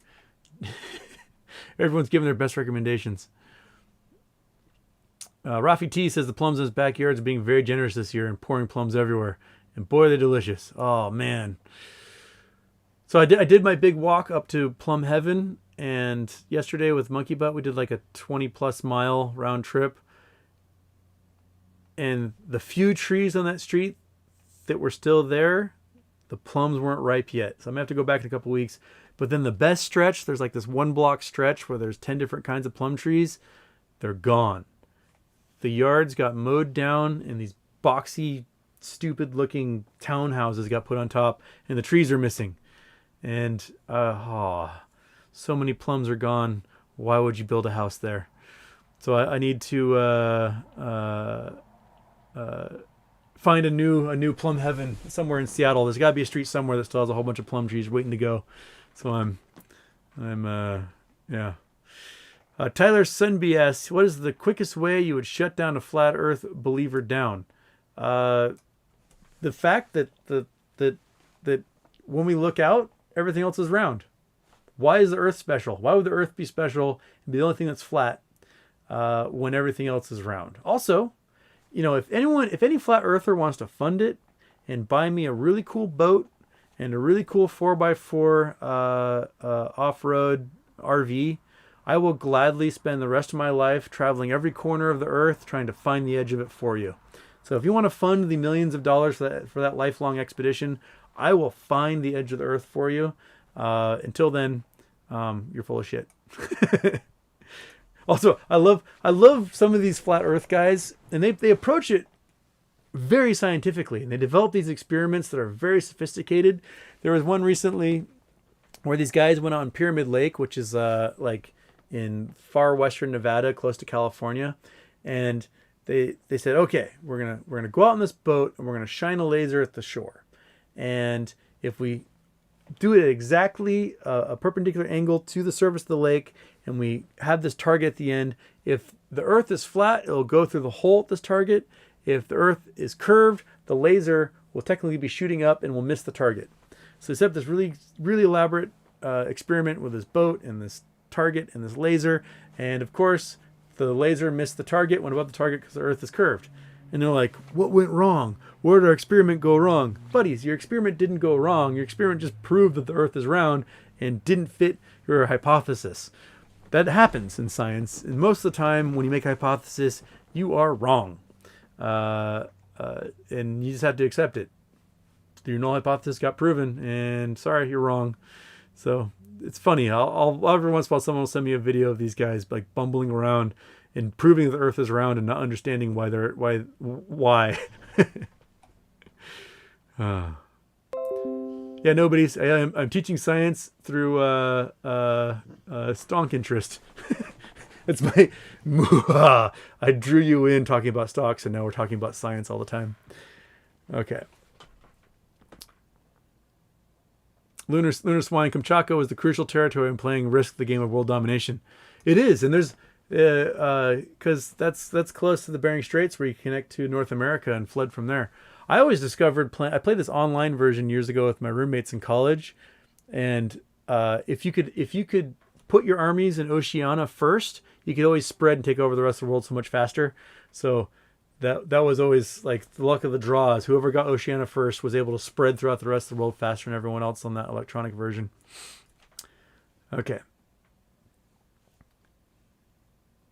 Executive boss is talking about Papua New Guinea is what you want. Yeah, you want to get them all in Oceania there. Papua New Guinea, for some reason, that's the way it worked really well. I agree with you, boss. Kelly Jenkins, have you ever read Kon-Tiki? My favorite book ever. Kon-Tiki by Thor Heyerdahl. Yeah, that's an amazing book. It's a fantastic book about adventure. The problem is that Thor Heyerdahl was totally wrong with his hypothesis. So Thor Heyerdahl assumed that the people that populated the Pacific Ocean, and what's that? Are we have to bring up Google Earth again? I think so. Google Earth is coming, everyone. Video capture device. Nope. Video capture. Click there. Click on screen capture recorder. Okay.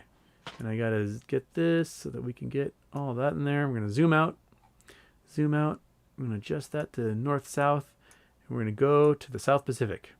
Okay, so check out the South Pacific. Look at what a big giant ball of nothingness is so much of the South Pacific. Okay, the trade winds blow at all times, and these trade winds blow for a certain reason.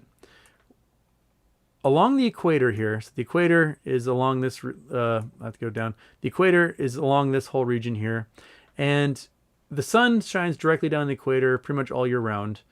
Sometimes it shines a little bit further north over Hawaii, sometimes a little bit further south over like Fiji, but for the most part, the sun is shining on the tropics, and this causes the air to warm up and rise straight up in the air. And this air rises straight up in the air and it has to go somewhere. So the convection cycle pulls it, and it pulls and ends up dropping down the 3rd degree latitude. So we've got the Great Deserts of the American West. We've got the Great Deserts of the Atacama. We got the greatest desert of the Sahara, Arabian, all the way through to the Gobi. So these 30 degree latitudes are full of these deserts. And you get south, you got the Kalahari, and so on. Don't shrink. Keep going. And Thor Heyerdahl assumed that because all this air that descends down on this region has to spread out, it blows out and it makes a trade wind that blows almost consistently year-round as this air rushes back to the equator and blows across Hawaii. So if you're in Hawaii, the temperature is like 85 degrees all the time, and you can open your windows and count on this trade wind blowing at 5 or 10 miles an hour the whole time. And the same thing happens as the air descends on South America. You get this trade wind that blows out back towards the equator, and it's constant. So Thor Heyerdahl assumed that the people of the South Pacific came from South America, and that they made these ships and they followed the trade winds out, and that's how they settled.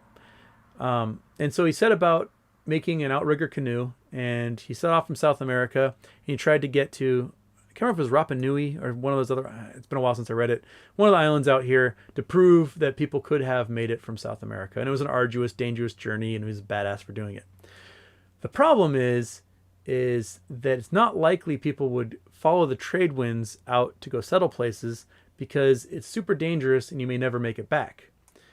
Instead, what we found was, if we look at the language groups of Polynesia, they're essentially Indonesian languages. And the people in Indonesia out here, in the Papua New Guinea, their language group follows the languages of the Pacific Islanders and of the Maori in New Zealand.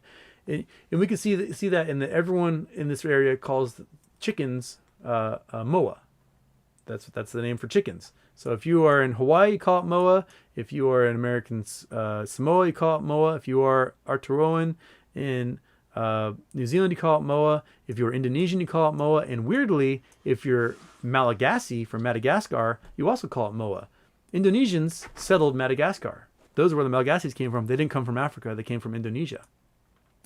Now, we discovered there's this pottery called Lapita pottery, and the pottery and the clays and the stuff used follow a line as we go through Indonesia into Melanesia and Austronesia. And what they think happened was, at first, people from Indonesia settled Papua New Guinea. The people from Papua New Guinea settled New Caledonia. The people from New Caledonia settled all these little islands all the way out. And they got to a point where they could no longer see the islands. And so there was no more drive that was like, oh, let's go see the next island, because they were past the horizon. Now, the winds are blowing this way, and they're not blowing the other direction. If you're going to send out an expedition, you're going to want to send out an expedition that might sail for a week against the wind. And if you run out of food, run into trouble, you can then quickly come back and come back home. Now, if you set out for a week and you happen to find an island out here, and it happens to be Tahiti or whatever, you might be like, oh, dude, let's take the trade winds. We'll sail back to our people out here and tell them about Tahiti. And we can start doing expeditions and find our way back to Tahiti. And so essentially you sail against the wind, because if you got into trouble, in just a matter of days, you can sail all the way back and you can be back home again where you're safe and sound and have access to resources. So slowly the Pacific Ocean got settled actually from Asia against the wind, and not Thor Heyerdahl's hypothesis, which is they sailed with the wind to settle these areas. And the Pacific Islanders made their way to South America. They made it from Aotearoa.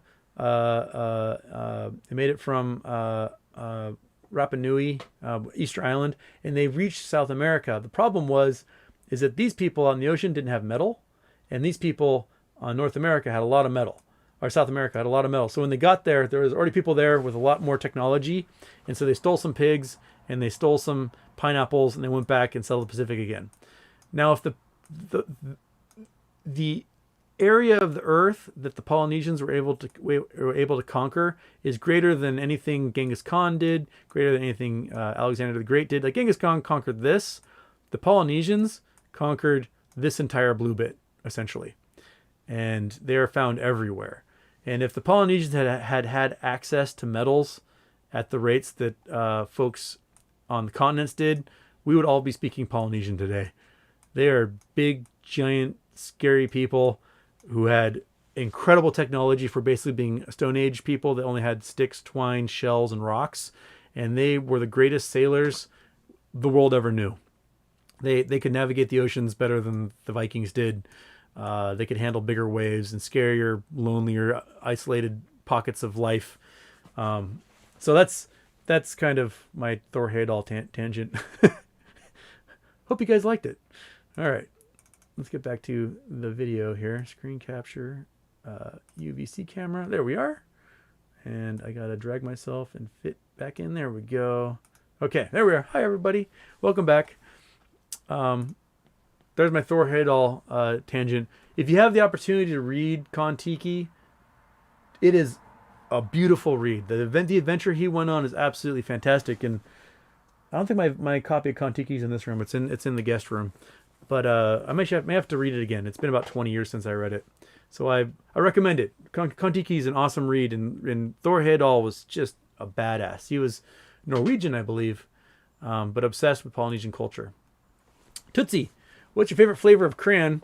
I was tempting me for speaking truth about flat Earth. Censorship is confirmation.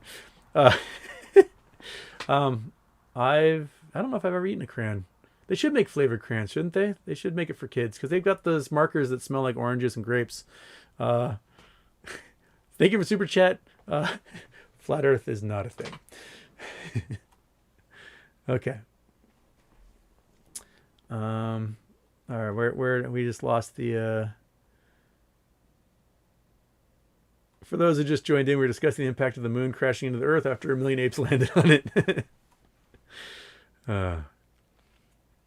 Okay. I haven't had a glass of water in a while. Maybe it's time to do that.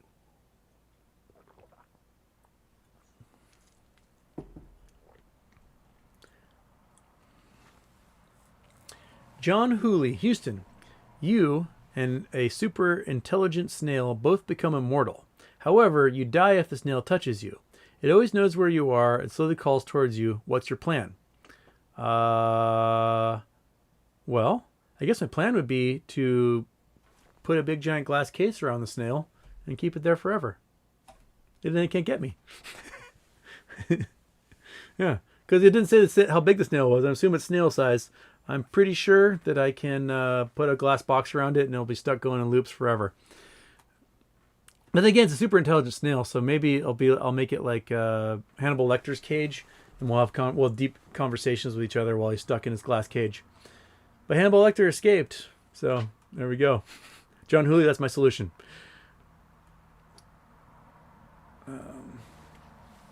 Apollo God says he's buying a Morganite gem piece of jewelry for someone and just wanted to know what you can tell me about the gem, please. Morganite is beryl, so that's in the family of aquamarine, emeralds, bixbyite, heliodor. There's some others in there. Morganite's pink. It was named for J.P. Morgan, the founder of J.P. Morgan Investment Bank.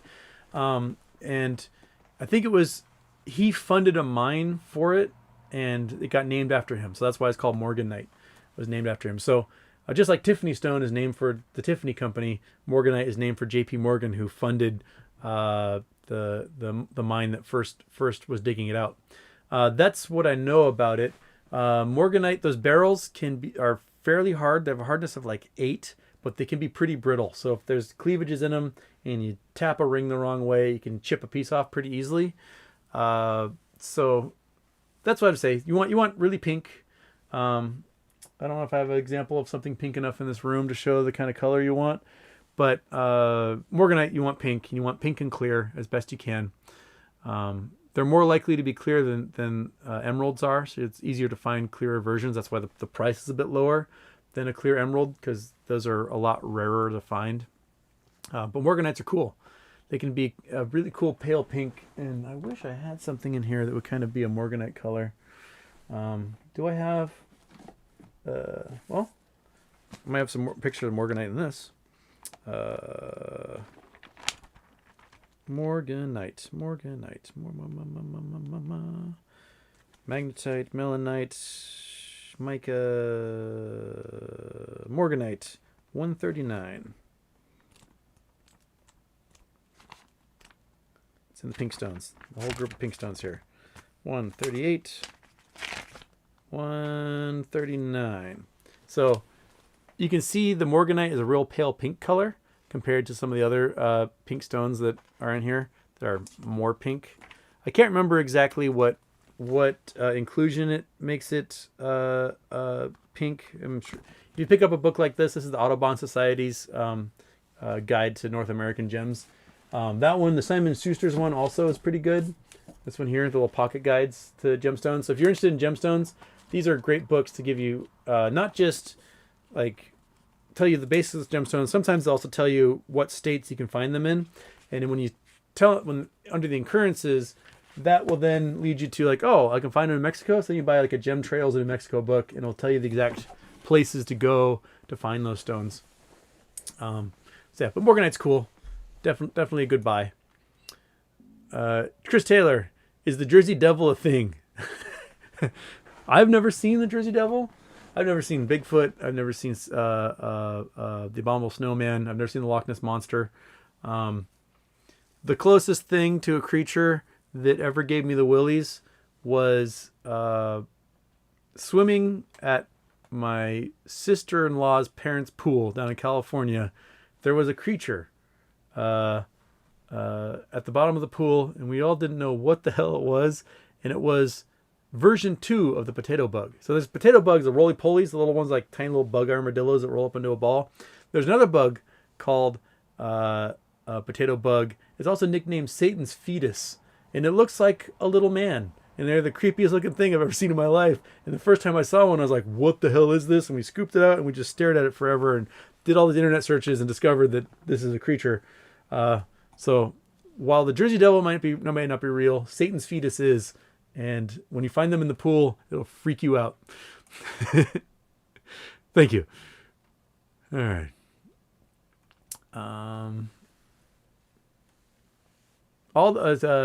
Translating Phantoms, out of all the books behind you, if you had to pick just one to recommend, what would it be? Ooh. Let's see here. All right, this is gonna cause some staring. All right. Blind Man's Bluff. Pie. And some of my favorite nonfiction books are in the other room.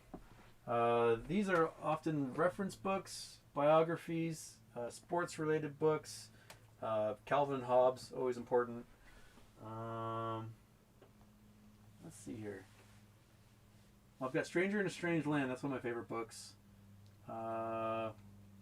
Catch-22. Catch-22 might be my favorite book of all time. Joseph Heller, Catch-22, I think is my favorite book of all time. That, or not here, is the selected works of T.S. Spivet, which is one of the most beautifully written books I've ever read, and it's just gorgeous. But this book, so when I was a freshman in high school, I took freshman English, and then the second quarter I took debate as my English credit.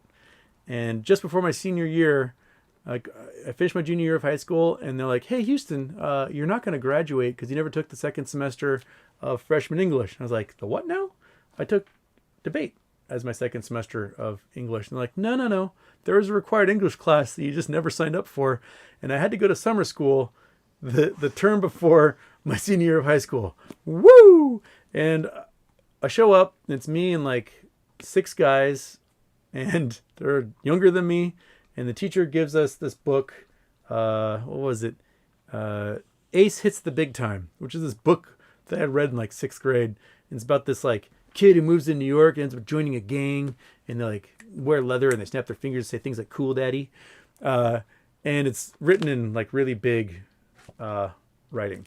And so she has us go around the table, and we each read a page. And these kids are like, "Tuh-hey, tuh-hey, dog," and get to me, I read a page, and we finished that first day of summer school. And at the end, she tells everyone to leave. She's like, "Houston, come here a minute." She's like, you don't belong here, do you?" And I was like, "No, I can read." I explained my situation about how somehow I never managed to take the second semester of English for my freshman year of high school. And she's like, "Tell you what, pick any book on this bookshelf, read it, and give me a book report, and you're done with summer school." So I picked this book off the shelf because I'd always heard good things but never read it. And when I read it, it was the most well-written book I'd ever read. It just absolutely, all I could do is just, I've read books and had kind of a movie in my brain while I did it, but this one was just the most cinematic, beautiful, well-painted, hilarious book I ever read. So Catch-22 is Houston Wade's favorite book he's ever read. The second most favorite is the selected works of T.S. Spivet. And for the life of me, I can't remember the author of it. But that's what I recommend. Read Catch-22 if you have the chance. I've not seen the George Clooney version on Hulu yet. The previous versions that they made were really disappointing, and I think the George Clooney version might be better because it actually serializes it, because it's such a good story with so much detail that you just need to stretch it out over more than 90 minutes.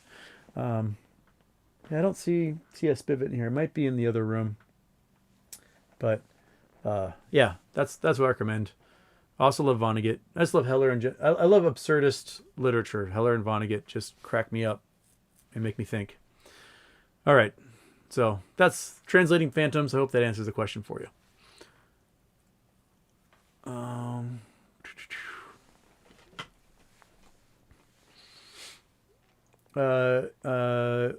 Wanro, crude oil finally took a dip. Could this be the top?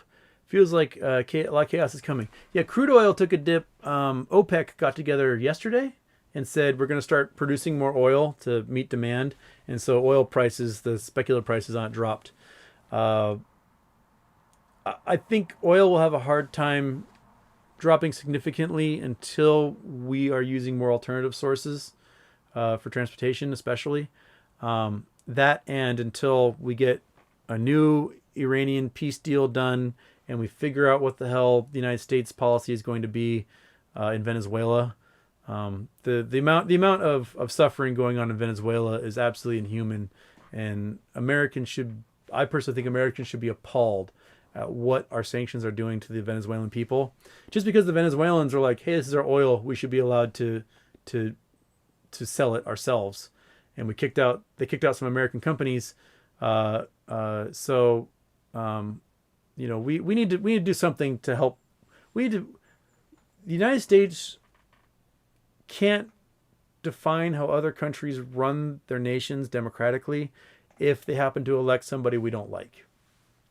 And we cause a lot of pain and suffering with these sanctions because we wrote the banking software, and we're such a powerful economy that we can basically dictate what other people do.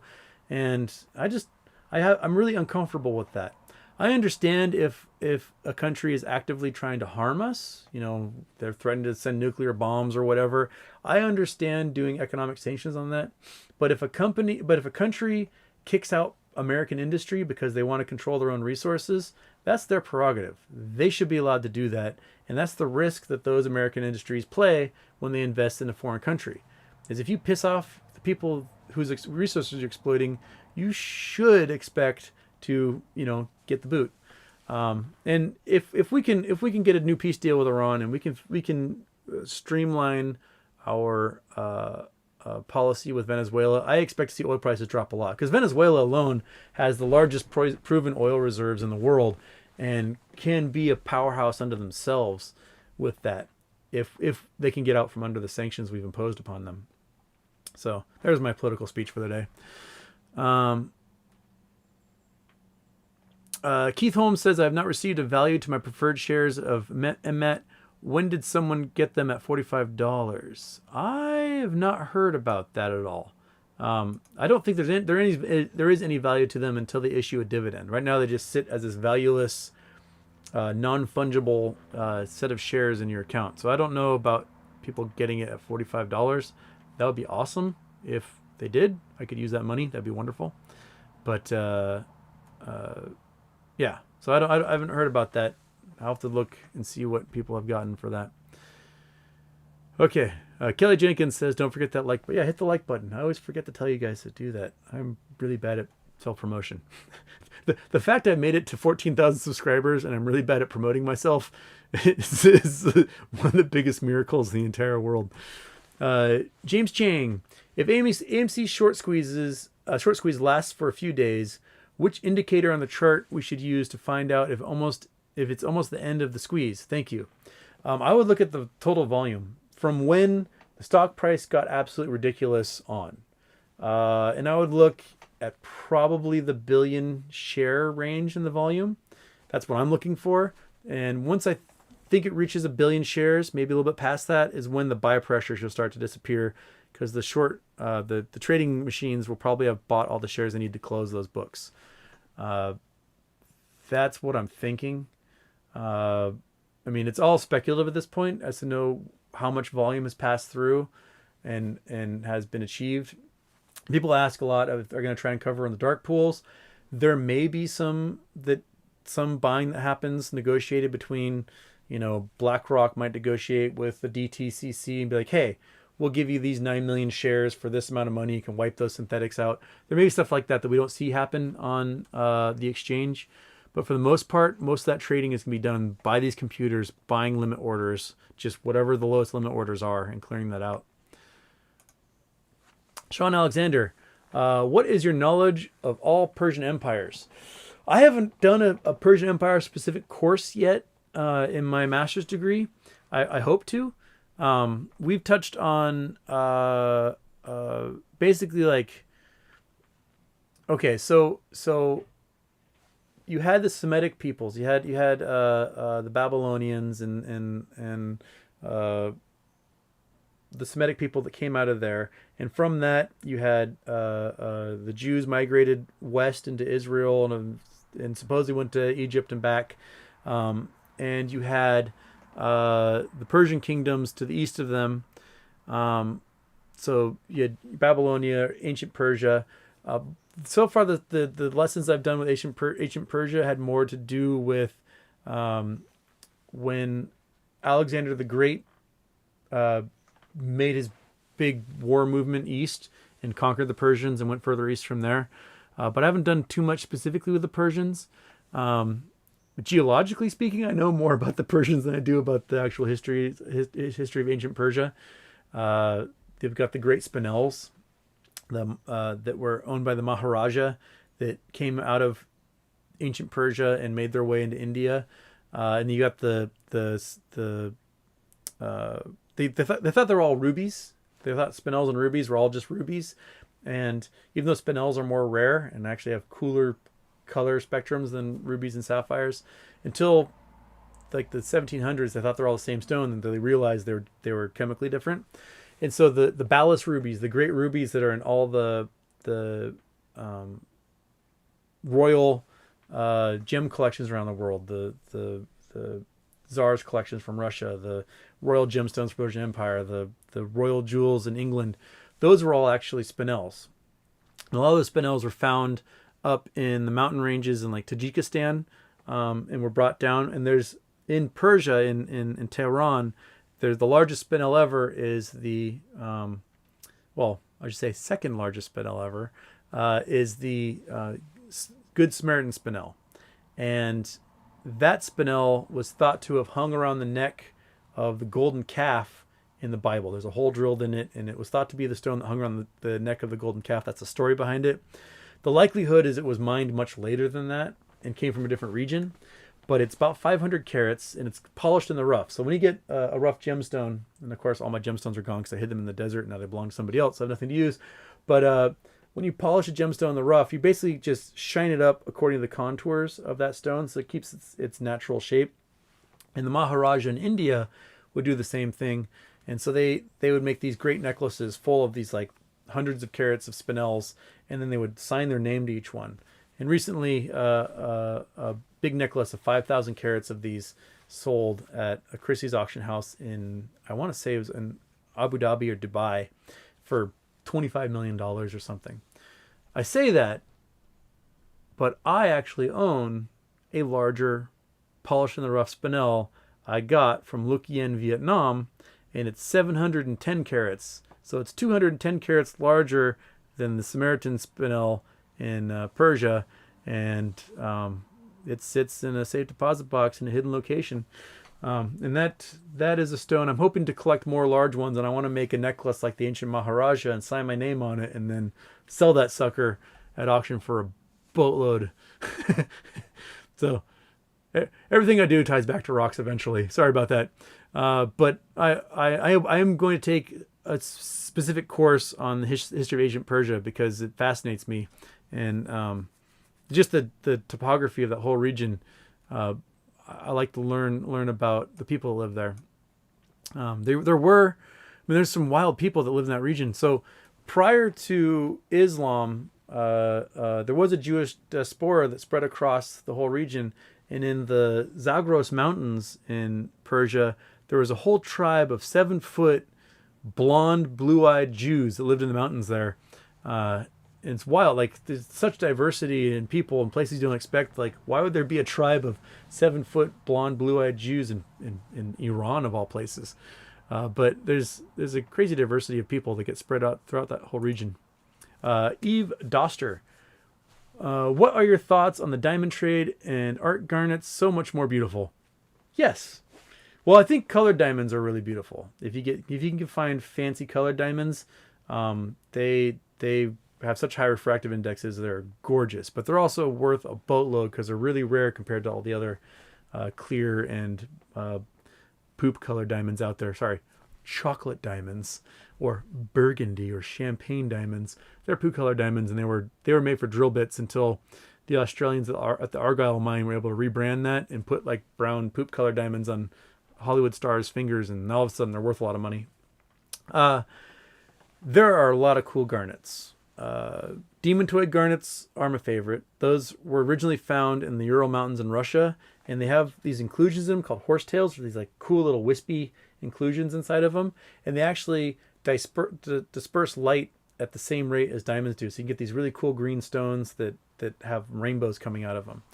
They've since found some in Madagascar, and then in Quebec, there's an asbestos mine, this huge asbestos mine in a town thing called Asbestos. And at the bottom, they've started finding really cool gem quality green demontoid garnets. Savorite garnets from Kenya are really cool.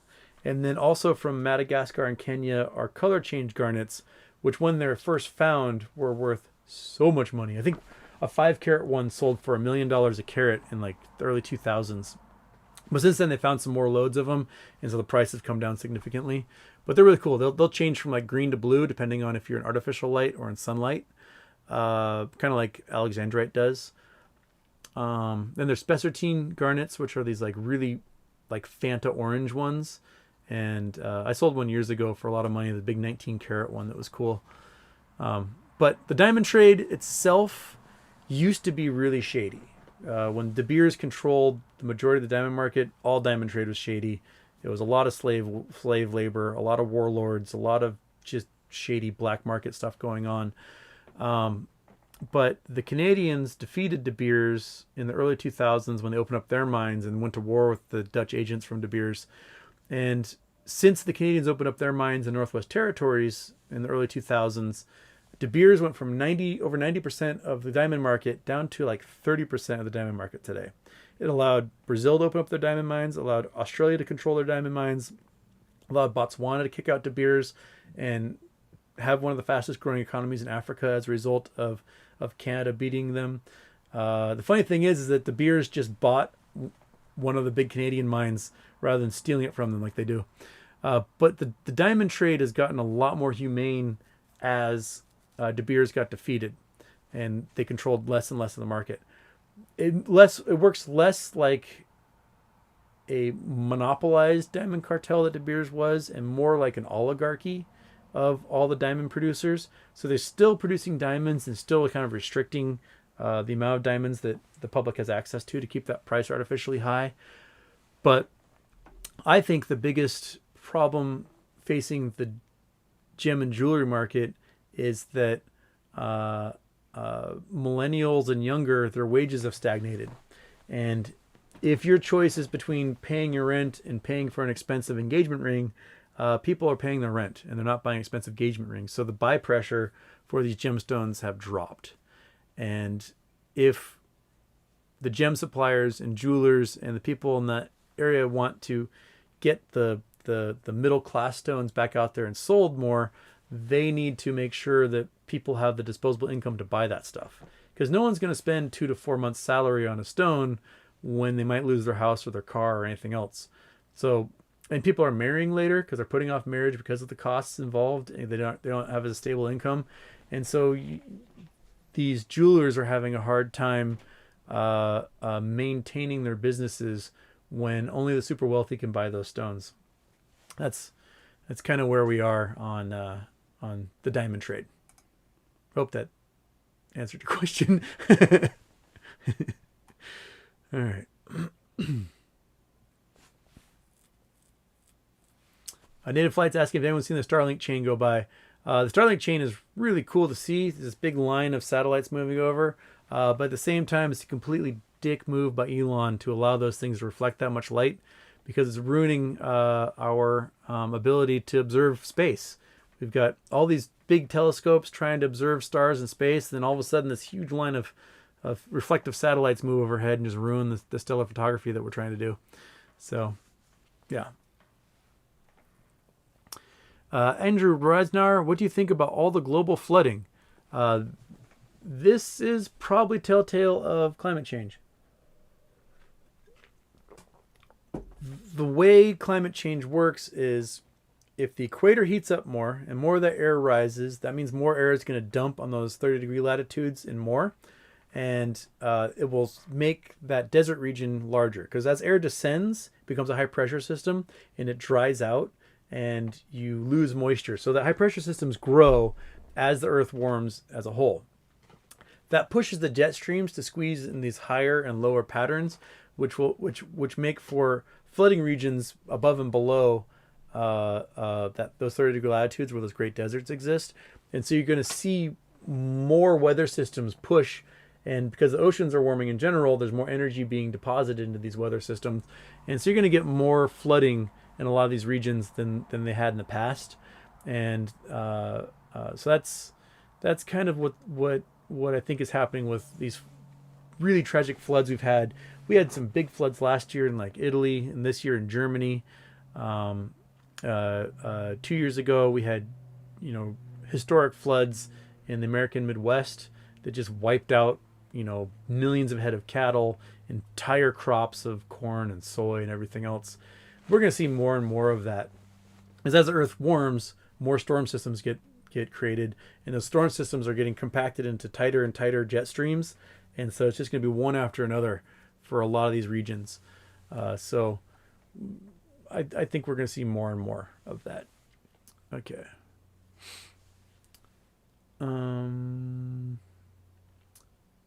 Oh, I am so far behind.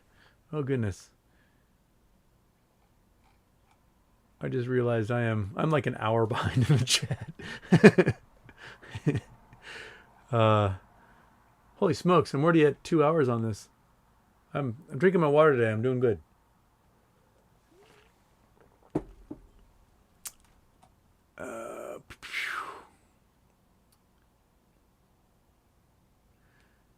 Sam Strayer asks, will college courses in the U.S. be canceled this semester due to the Delta variant? I don't know. I honestly don't know. I think this fall might be kind of brutal for everyone. There's the more this goes on, the more the chance there is for breakthrough infections for people that are infected, because the virus. The more people get infected, the more the virus mutates. I I wouldn't be surprised if we see another shutdown come for the U.S., especially this fall and winter. Uh, uh, I think that's coming. I'm preparing myself for it. So the classes that I'm assigned to teach, I am now ready this time to put them online if needed. Uh, my college, my colleges are requiring proof of vaccination for students to return to campus. So that's going to happen. So I don't know how that'll affect everyone because, you know, as the virus mutates, the chances of it hurting people that are younger is greater. So they'll mutate into to fit whatever population becomes the incubator for it.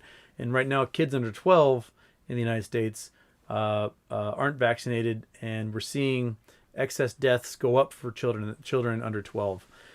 So we may see more shutdowns. So I can I guarantee it? No, but I'm preparing for it. That's what I'm doing. If you could visit one cool geological spot in the UK, where would it be? Oh man, I really want to go to the Lake Country. That place looks really gorgeous, and I want to go into the Scottish Highlands really bad.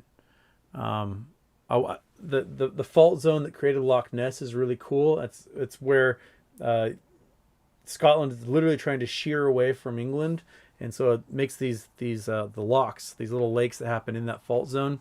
And I really want to check those out. But Lake Country in the middle and north part of England looks really beautiful. I mean, that's basically from watching cars on Top Gear drive through there and do all the curves, and I kind of want to live that life. So that's what I would say. Those are the two regions I really want to check out. And it would be actually really cool to go to Newcastle and see all the old mines and see like where all this mining tech was developed in the mines there. Jay Rodriguez, can you upload the audio of your streams to podcast, please? The video podcasts are only for a select few streamers at the moment. Yeah, I actually have plans tonight. So what I have to do is I have to download it from YouTube, convert it to an audio file, and then I can post it. And I was doing a good job with the recorded streams because I already had that file on my computer, but it can take so long to download these recorded ones that yeah, I'm gonna work on that because if I don't start doing it now, then I'm gonna get so far behind that it'll be such a daunting task that I won't be able to. So yes, Jay, I'm gonna start trying to put them up on Spotify again. I do it through Podbean, and Podbean sends it to Spotify and Pandora and Amazon and all the other iHeartRadio and things like that. So you should be able to see them all over that place when I get them done. Okay. Christina, show me your black flag tat. I have no tattoos either. Tattoos for me, I can't think of anything I want on my body for the rest of my life. I thought, when I was younger, like if I was athletic enough and I made it to the Olympics, I would get like the Olympic rings tattooed somewhere. My other tattoo idea is if I ever find a retirement stone, I find that fist-sized diamond, the gold nugget the size of a car or whatever, and I sell it for a fortune, I'm going to get a gold pan with a pickaxe and a shovel on my arm. I'm not sure which arm. One of those arms. And that will be my signal that I never have to work again because I found the big stone. So those are the only tattoos I can think of. So I don't have a black flag tattoo. Okay.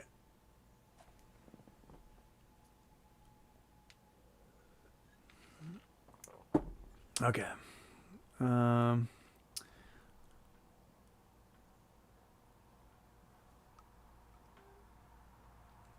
Tommy Berman asks, as a man of science, does the imperial system of measurement upset you? Not as much as I find it hilarious. There's a certain comfort that exists in the English system, the imperial system of measurement, because like a mile just seems like the right distance. Like, oh, it's about a mile away. That's just a comfortable distance. A foot is a good size. When you get to a meter, all of a sudden you're like, that's like 3 feet. That's too big of a unit. But the math, it's so much easier with the math using metric over imperial. And I know my Europeans, when I talk about miles and temp degrees, that they're like trying to do the conversions in their head constantly. So sorry about that. That's just what we use here in America. And silly so. But the metric system makes sense. So you have, it's, 1 liter is 1,000 cubic centimeters. All right. 1 gram is 1 cubic centimeter of water. Therefore, 1 liter is 1 kilogram. Cool. 0 degrees Celsius is where water freezes. 100 degrees Celsius is where water boils. That makes sense. There is, what is it? 1 million meters around the Earth. I can't remember the exact number, but it was 10 million meters, something like that. Was they made some set of units around the equator of the Earth, and then they broke it up into like a million, and that's how a meter got done. And then you break that into centimeters, and then you have cubic centimeters, and it's all tied together in this beautiful connection. But there are some logic to English units. 0 degrees Fahrenheit is where salt water froze. So that's where it was measured from, and it worked great for people who were seafaring. If you're seafaring, you didn't care what temperature it snowed at. You cared about what temperature you'd be hitting ice in the ocean. So you wanted to know 0 degrees Fahrenheit was when the ocean was frozen. So there's certain comparables to that.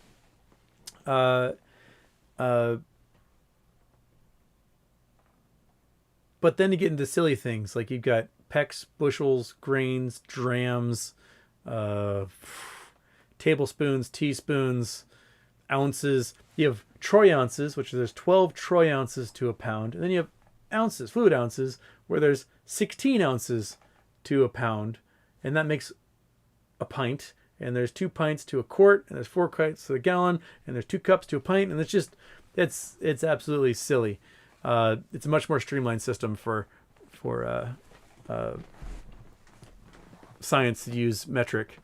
When I took my advanced Newtonian mechanics class, the teacher was so excited. He's like, I found this great textbook that the MIT used back in the 60s, and it's only like $6. So we all got the book, and it was all in English units, and it was a friggin' nightmare. How many foot-pounds of torque for 6 grams of blah, blah, blah? I'm like, I don't know what any of these words mean. So it was awful. It's much easier to do the math with metric. Okay. JCM asks, so where did Indonesians come from? Indonesians came from Asia. That's where they came from. Okay. Which came first, the moa or the egg? Dinosaurs came first. Micah K asked, do I believe in extraterrestrial life? Second, what's your take on aliens having bases in the ocean like some have said? I mean, if you want to not be found, you go to the ocean because it's the least explored place we have on this planet. Do extraterrestrials exist? The likelihood of extraterrestrials existing is very small. And that's if we use the Drake equation, which assumes that to get intelligent life, you must have a similar setup like we have here on Earth. Meaning the planet has to be in a temporal zone. It can't be too big and it can't be too small. It must exist with a star that can be around for a few billion years. Like if you have big super hot stars, they don't last long enough. They explode in supernovas and they destroy everything too soon. So basically Earth-sized stars and smaller that can last for billions of years. You need possibly to have a moon that can make tides so that you can have, when you have life form in an ocean, you need to have an intertidal zone so that life can then be exposed to atmosphere and you can get evolutionary pressures to make creatures and plants and things that will want to live on land. You may need plate tectonics so that the surface of the planet doesn't become too filled in with carbon dioxide and kill everything. Unless you have really smart plants, I don't know. And so to find these systems, like single star systems with planets that have these Goldilocks zones where they're not too hot and not too cold, stars like our sun is about 10% of all the stars. Stars like our sun that are in singular systems and not binary systems are about 10% of those. And about 1% of the star systems in our galaxy are like our own. Single star systems that have planets in the Goldilocks zone are now about 1% again. So now you're about 1/10% of the 150 billion star systems. And if it can take, 4 billion years to get to us, where we can broadcast out in space and let people know we exist, and our first television broadcast was the wonderful 1936 Olympics, where Hitler's being a piece of shit for the entire world. That's our first contact with a lot of planets will be Hitler at the Olympics. Stupid. And then, shortly after, we develop nuclear technology, and we may wipe each other off the face of the earth within 200 years of our first broadcast, and that's it. That's the time frame that a civilization has to make themselves known in the universe. Well, if we think about that, and the odds become about once every 10,000 years, an intelligent life form can broadcast before they get destroyed. That's about the odds throughout the entire solar system using the current Drake equation that we have today. The odds of two of those societies existing at the same time are pretty low.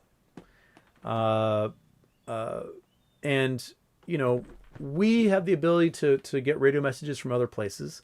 And we may look out and we may be trying to get radio messages from a planet that 500 years ago had a civilization, but they're 200 light years from us. And so all the radio waves that came from them passed by us before we ever pointed our antennas at their planet, and they're long gone.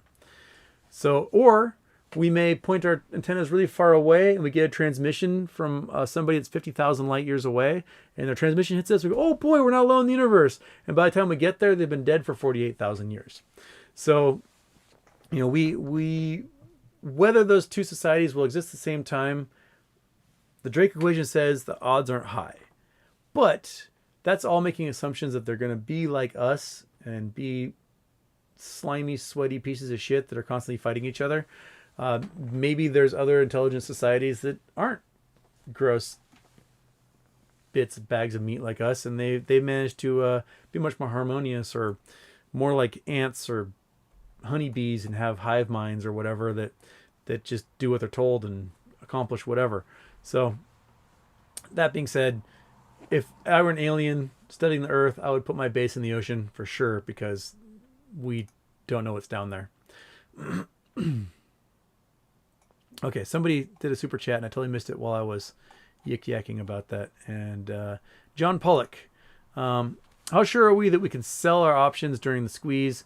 Will they sell if they are worth hundreds of thousands of dollars, if not millions?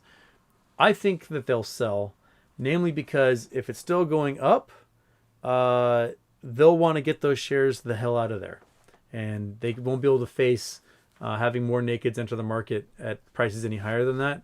So I think there's a chance you will be able to sell those back to the option houses so that they can, they can clear the books and just get those things out of there. All right. Oh goodness, it's 3. We'll do a 3-hour one today. I'll go to 3:30 today. I think my voice can last. I'm getting better.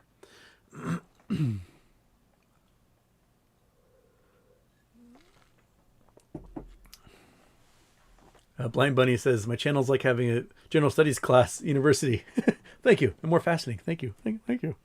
I love tangents, man. All this stuff connects in one way or another. And the more information people have, the more they can kind of see the bigger picture of stuff. And I'm addicted to just learning things and filling my brain up with as much as I can. So, Eve Doster says also, if you have a P.O. box, I'd love to send you some Petoskey stones from Michigan. Oh, rad. I don't have any. All right, I need to go get a P.O. box because people keep saying that they want to send me things, and all right, I'm going to get a P.O. box, and I will put it in the descriptions of the videos here, and then if people want to send me cool rocks, I will never say no to some cool rocks to add to my collection. So, all right.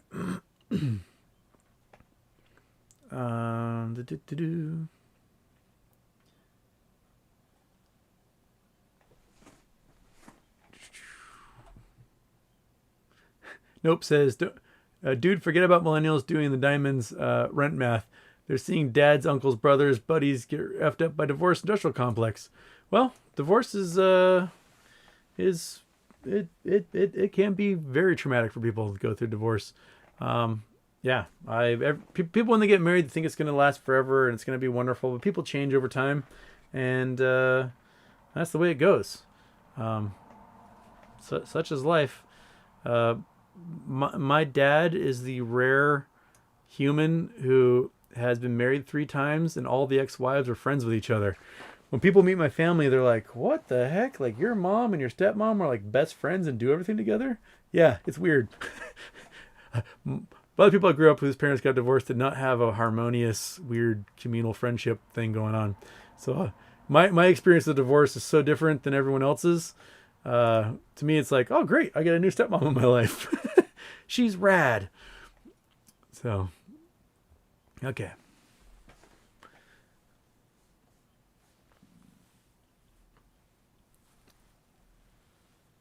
A diamond hand tattoo. Yeah, well, White Knight 012. That's a good idea. All right. There's a girl in Seattle, woman. There's a woman in Seattle who does gemstone tattoos that they look like photographs, and they're amazing. And if I ever have to get a gemstone tattoo on me, I'm gonna hunt her down and have her do it. A punk rocker I know got one done, and it looks like a picture of a sapphire. I don't know how she does it. I'll have to look her up again. I can't remember her name. But if you need gemstone tattoos, there's a chick in Seattle that does awesome jobs at it. It's photorealism. I can't describe it any other way. I've never seen a tattoo like it. Okay. 40 million meters around the Earth. Thank you, Sean. I knew it was a nice round number. That was something that they did to do that. Thank you. Yes. So the meter got invented because somebody just took the circumference of the Earth and divided it by 40 million, and that's the meter. And that's when they went from there. Chris Taylor asked, do I think math was invented or discovered? Math is a language. It's a language we use to describe physical reality. It itself is an invention. It's what we use to interpret the universe and how we use to explain it. But I am sure there is other math by other cultures that are a different language to explain that stuff. We have the base 10 system, mostly because we've got 10 fingers and 10 toes. And there's a really cool book called, I think it's The Math Brain. Oh man, I read it years ago. It was written by NPR's math guy. And it talks about the mathematics of our brain. And a lot of times when you're doing math in your head, your fingers will wiggle. So you're like dividing something, and then subconsciously your fingers will be moving while you're doing that math in your head. And that's because the center of our brain that does math is the same center of our brain that controls our fingers. Because all of the original math we did was on our fingers. And so that's the base 10 system. But even with us having 10 fingers, 10 toes, other cultures like the Mayans had a base 60 system. So they went 1 through 60 before they started repeating and adding digits to things. So, it's not the only way of doing math. 360 degrees was used because the Arabians who during their golden age in what was the European Dark Ages, they thought the year was 360 days, so they made 360 the circle. And we learned later that was off. That was actually 365 and a quarter. But anyway, these systems all came about from sort of how people perceive things and create their number systems as a result. But the Math Brain is a really cool book. They describe innate math and things. Like there's like puppy dogs, like Monkey Butt here, can do calculus without realizing it. There's a math professor at like Eastern Michigan University or something, and he took his corgi to the beach and he's throwing the ball in the water, and the corgi would go out of the water and get it, and he throw it down the beach, the corgi would go down the beach, and then he threw the ball at an angle, and the corgi ran a certain distance and then cut into the water at an angle to get the ball. He's like, that's weird, because if I were to do it, I would run down the beach till I was perpendicular to the ball, and then I'd go get it. And he kept throwing the ball, and the dog kept doing the same pattern every single time. We'd go down the beach a ways, and then cut an angle to the ball. And he's like, wait a minute, this dog is doing fluid dynamics. It knows it's traveling through 2 different mediums, and it's doing an integral in its head. It's doing calculus and figuring out the most efficient method to get to that ball. This dog is doing calculus. So it brought his grad students down, and they all brought their dogs, and they started measuring dogs and throwing balls in the water, and all the dogs were doing the exact same thing. They were doing the most efficient path to get from point A to point B through two different fluids and not realizing they're doing this calculus. So our dumb little pea-brain buddies here, they know how to innately do calculus. There's chickens can count to 12. You put a little starter egg in their nest, they go, "Brr, I need 12," and they just pump out 12. That's why a dozen is 12, because chickens will make 12 eggs and then they'll just sit on them until they hatch. And if there's anything less than 12 eggs, their little bodies have to shoot out another round orb and make 12 at all times. There's these cool ants in the Sahara Desert that do dead reckoning, which is a type of sailing navigation to get back home, where they'll make right angles as they leave their home and get out a certain distance, and then they can just make a straight line and head all the way back and get their little hole. And scientists love to mess with things. So the ants will leave their home and they'll put the ant on a piece of paper and move it an inch away, and the ant will never be able to find its home again because its dead reckoning was so exact that it will never, ever, ever be able to get back home. So there's speaking of book recommendations, it's called The Math Brain or The Math Mind by the guy who is NPR's math guy. He describes the natural math people do, the history of how math came about. It's a really cool book. So I recommend that. Math is a language. It's not the truth. It's how we explain the universe.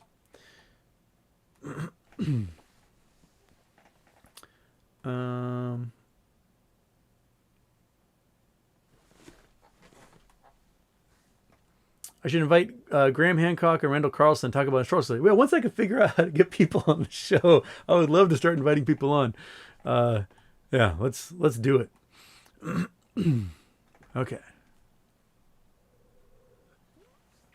Jimmy D, number one handsome guy. Here's a good time with that. Any cool facts about Saturn or Jupiter's moons? We talked about it a couple shows ago about how there is a probability that Europa has life down in the volcanic vents inside, but the moon Io is really cool. It is the only moon we've ever photographed, or only other celestial body we've ever photographed a volcano erupting. So that's awesome. The moons of Jupiter, the Galilean moons, the four big ones, is it Callisto, Ganymede, Io, and Europa? Here's a fact. Galileo, looking through his telescope he invented and seeing the moons go around Jupiter, is probably the most important thing that led to heliocentrism, the idea that the sun is the center of the solar system and all the planets go around them. Because people couldn't figure out how the moon would stay with the Earth if the moon was the thing orbiting the sun. And when Galileo looked through his telescope and saw the four Galilean moons going around Jupiter as Jupiter went around the solar system, he said, hey, if Jupiter can do it, we can do it. And that's how the moon sticks with us.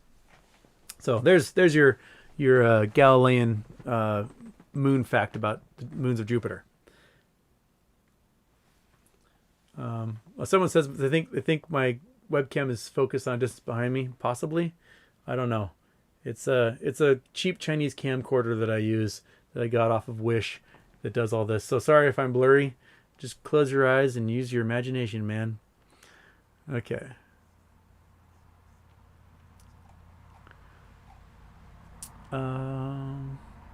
Going for the questions. Got about 15 minutes left, and then I'm going to go to the gym and keep trying to become the swole buff monster I was always meant to be.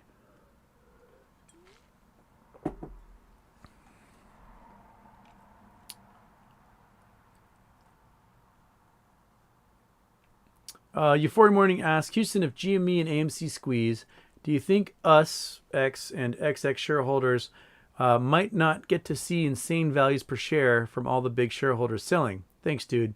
That's a very real possibility.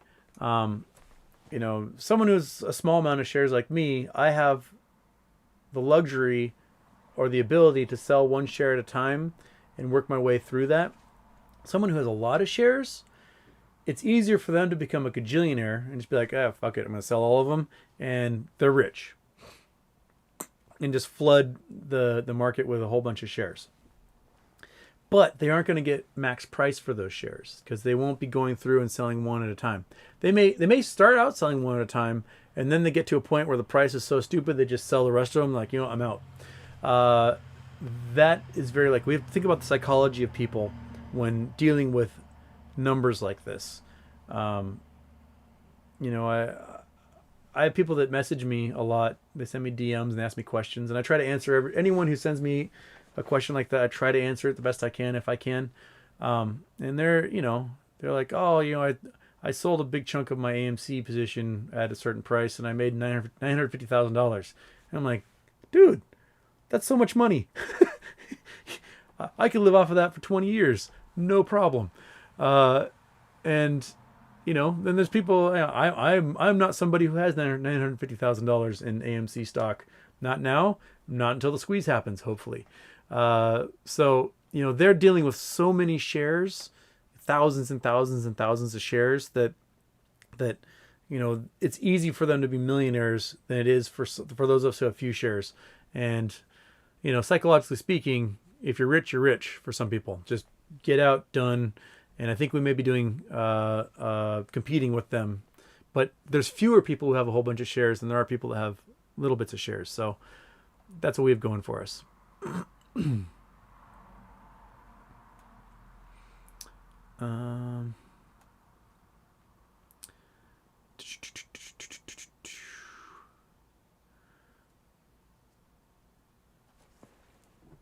Let's see. I'm looking for questions again.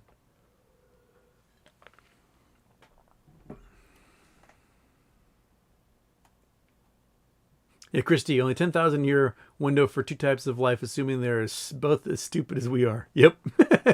That's kind of where we are. Yeah. Lose, so do. Would I rather be deaf or blind?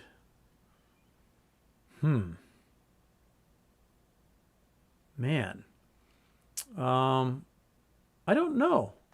I think I receive. I love music. I love talking. I love conversations with people, but I might receive more pleasure looking at things than I do listening to things. And that's not to say that I don't have. I don't feel a beautiful song or love hearing like the voice of my friends or family, but I have a more emotional impact when I see an absolutely incredible painting than I do when I hear a beautiful song. So I think I might rather be deaf. If we had the either or question, yeah, I don't know. So, yeah.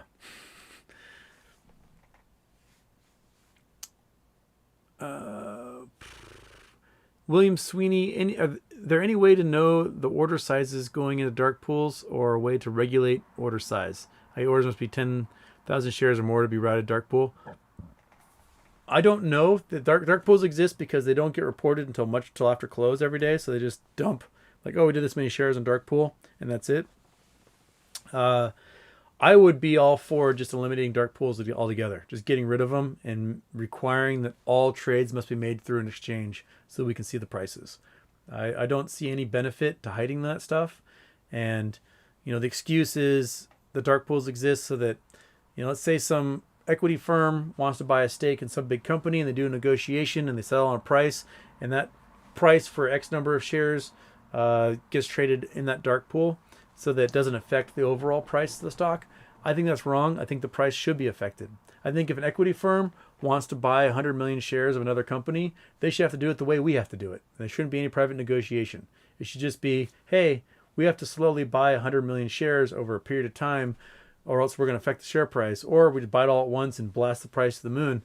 I think that's just the nature of competing in a market, and I don't think that they should get preferential treatment, and I'm all for getting rid of the dark pools altogether. Remedy says, $100,000, you can only choose one. Which do you choose, AMC or GME? I'm going GME on that one. If I have $100,000 and I can only pick one, I'm picking GME. I think the potential overall for GME is greater per share, and just due to the fact that it's more rare stock because its float is a lot smaller and the number of shares issued are a lot smaller than that of AMC. So I'm going with GME on that one, Remedy.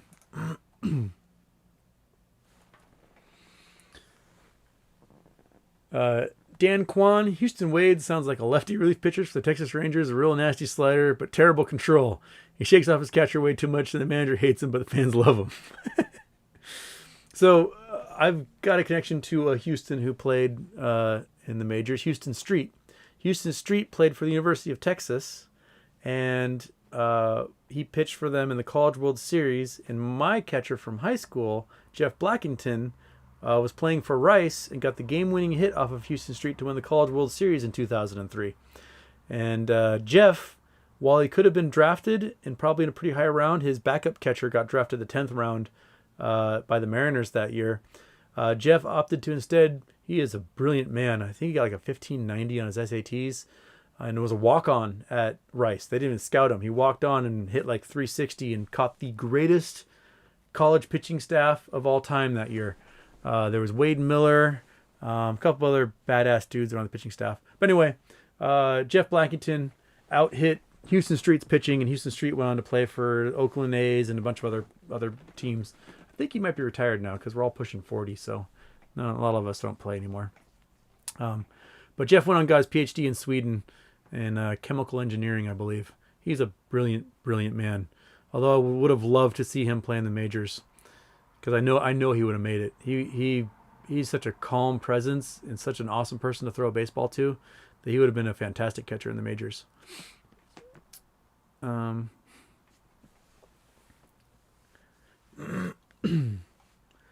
Okay.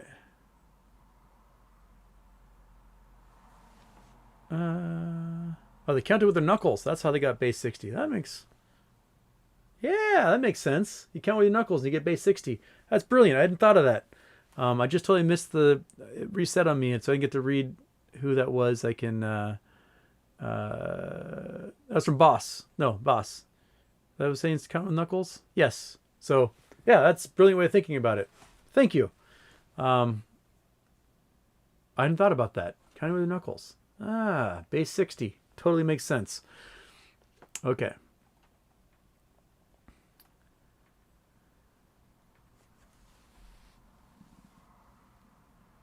Okay. A lot of people saying I need to get Graham Hancock and Randall Carlson on there. Yeah, I once I figure this out and I can actually invite people on, and if they'll pay attention to me, they might be like, "Who the hell is this guy? Why would I go on a show?" If they're willing to come on, I will do it, or they can bring me on their show and we'll talk all day long. Okay. White Knight asks, what about people who sell 90% of their shares to get rich and then decide to keep their 10% just to screw the hedgies? Do it. Whatever gets you there. I want to high five every person that is able to retire from the squeeze when it happens. Whatever helps for you. In the end, you're in it for yourself, and to figure out how you can get the best for you and your family and your friends. And I totally get it, and I respect that. And we're all have different goals and different amounts of shares we have. So do what you can to win for yourself. I get it. Okay.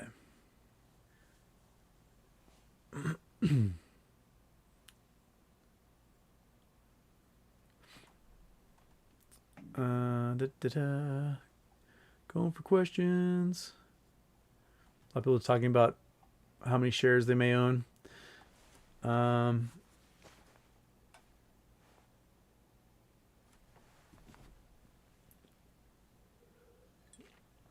Chris Taylor says, I think the brain may get more data via eyes. That's true, but then there's your brain adapts. If you go blind, your brain starts doing all sorts of different things and heightening senses. And there's a 60-minute story about this architect who went blind from, I think, a brain tumor, and it changed how he designs buildings. So he works and he designs these amazing world-renowned buildings, and he's still blind. And how he does it is just beyond me. But he'll go out and he'll play catch with like a ball that makes sound with his kid, and Just crazy stuff. So the brains adapt if you let them. Street was a stud for the Padres. He was one hell of a closer, Houston Street. Like, mad respect to that guy. He spelled his name wrong though. He spelled it Huston, and that's just not how you spell Houston. I'm sorry. So he needs to go back and make that right. Mupulin, Houston, do you think hedge funds will try a reverse paper hand strategy, meaning let it go 80 to 120 to get the apes to sell en masse? I think they'll try everything they can to shake everyone free. The problem is that when they shake those paper hands, the people who buy those shares are the diamond hands. They're like, sweet, it's at 120, I'll buy 5. And so I think the strategy trying to shake the paper hands free isn't working because it's more of the diamond hands people buying up that stock. And then you get like the fear of missing out people to buy it also. But in the end, it sets a new floor. And at that new floor, people just pick up more shares. So, yeah. I got 5 minutes, everyone, and then I have to go eat a meal and go to the gym. Okay. So I'm at the bottom here. I may have skipped some stuff in the middle because it kept resetting on me. So I'm sorry if I missed your questions that were somewhere in the middle. I'm now at the bottom of the chat because it deletes for some reason when I switch screens and I go to the Google Earth, it like deletes everything above that when I switch. So I missed out on a whole bunch of questions there. So I'm trying to see if I can scroll through here and see any that I perhaps missed. Looking.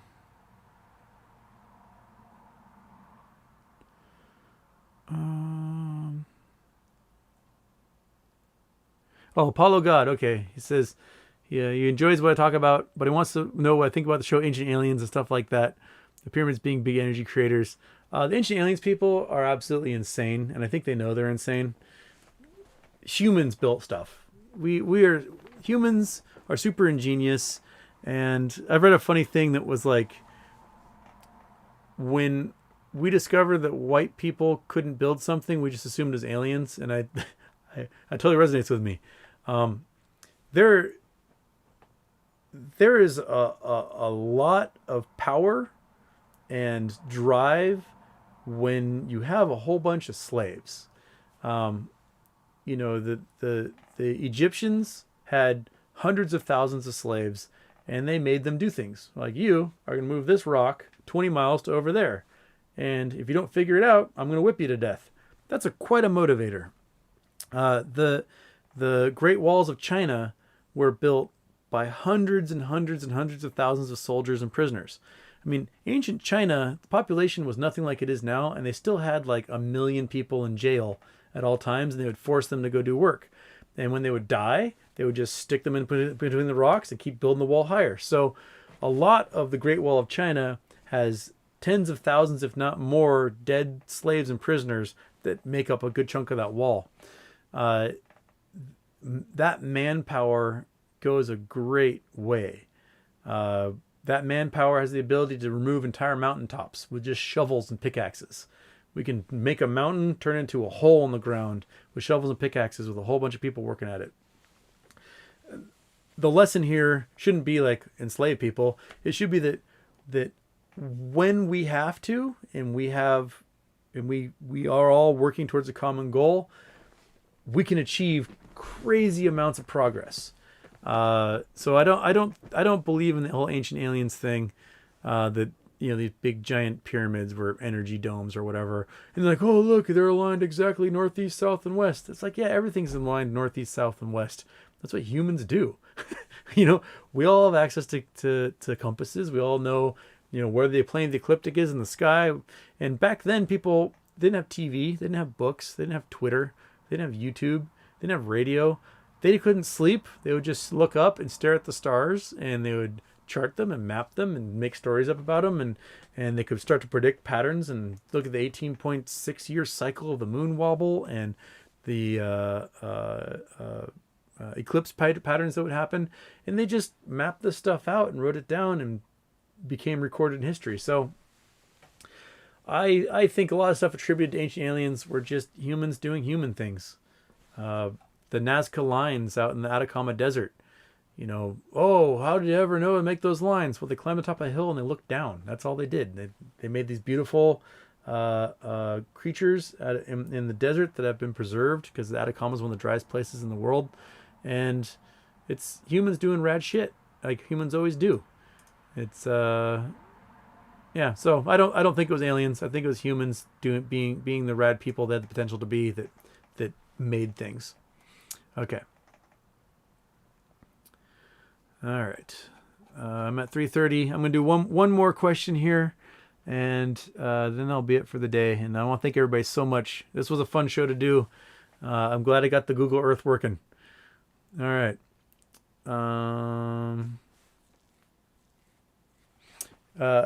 Omegzo asks, how do I eat before the gym? I'd barf if I did that. I do small things. I like a Quaker Oats granola bar just to give me a little bit of energy before I go. If I eat a full meal, I will barf all over myself. I get a little too competitive when it comes to athletic pursuits, and I don't like losing. And so when I go to the gym, I'm like, I must do more weight than I did last time. And then I get to the point where I'm like shaking and I'm shitting my pants, and it happens every time.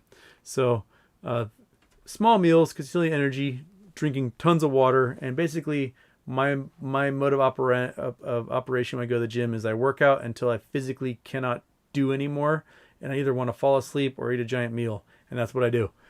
And I don't know if that works for other people, but I'm the skinny body type where I can put on a ridiculous amount of muscle in a couple of months, but I can lose it all in 10 days if I stop working out, and it's just gone. So I can put on like 30 or 40 pounds of muscle in a couple of months, and I can lose that 30 or 40 pounds of muscle in like 2 weeks.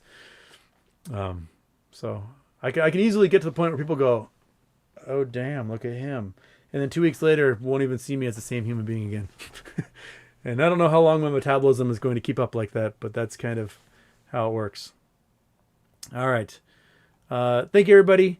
That was a fun show. That was a lot of fun. I don't know when I'll have the chance to do next one. I got school stuff tomorrow and Friday. Maybe Friday evening I can do another Friday evening show. If not, maybe I'll be able to do one on the weekend there. Tomorrow, I think I'm doing a show with Trade Spotting, Mask Investor, and maybe Rogue tomorrow afternoon. So look for that. If I get a link for it, I'll pop it up. And so it'd be tomorrow, probably between like 2 and 4 o'clock, somewhere in there. So look for that. Thanks so much, everybody. That was fun. I now need to go do my life. Bye-bye. Say bye-bye, monkey. She's just laying there. Bye-bye.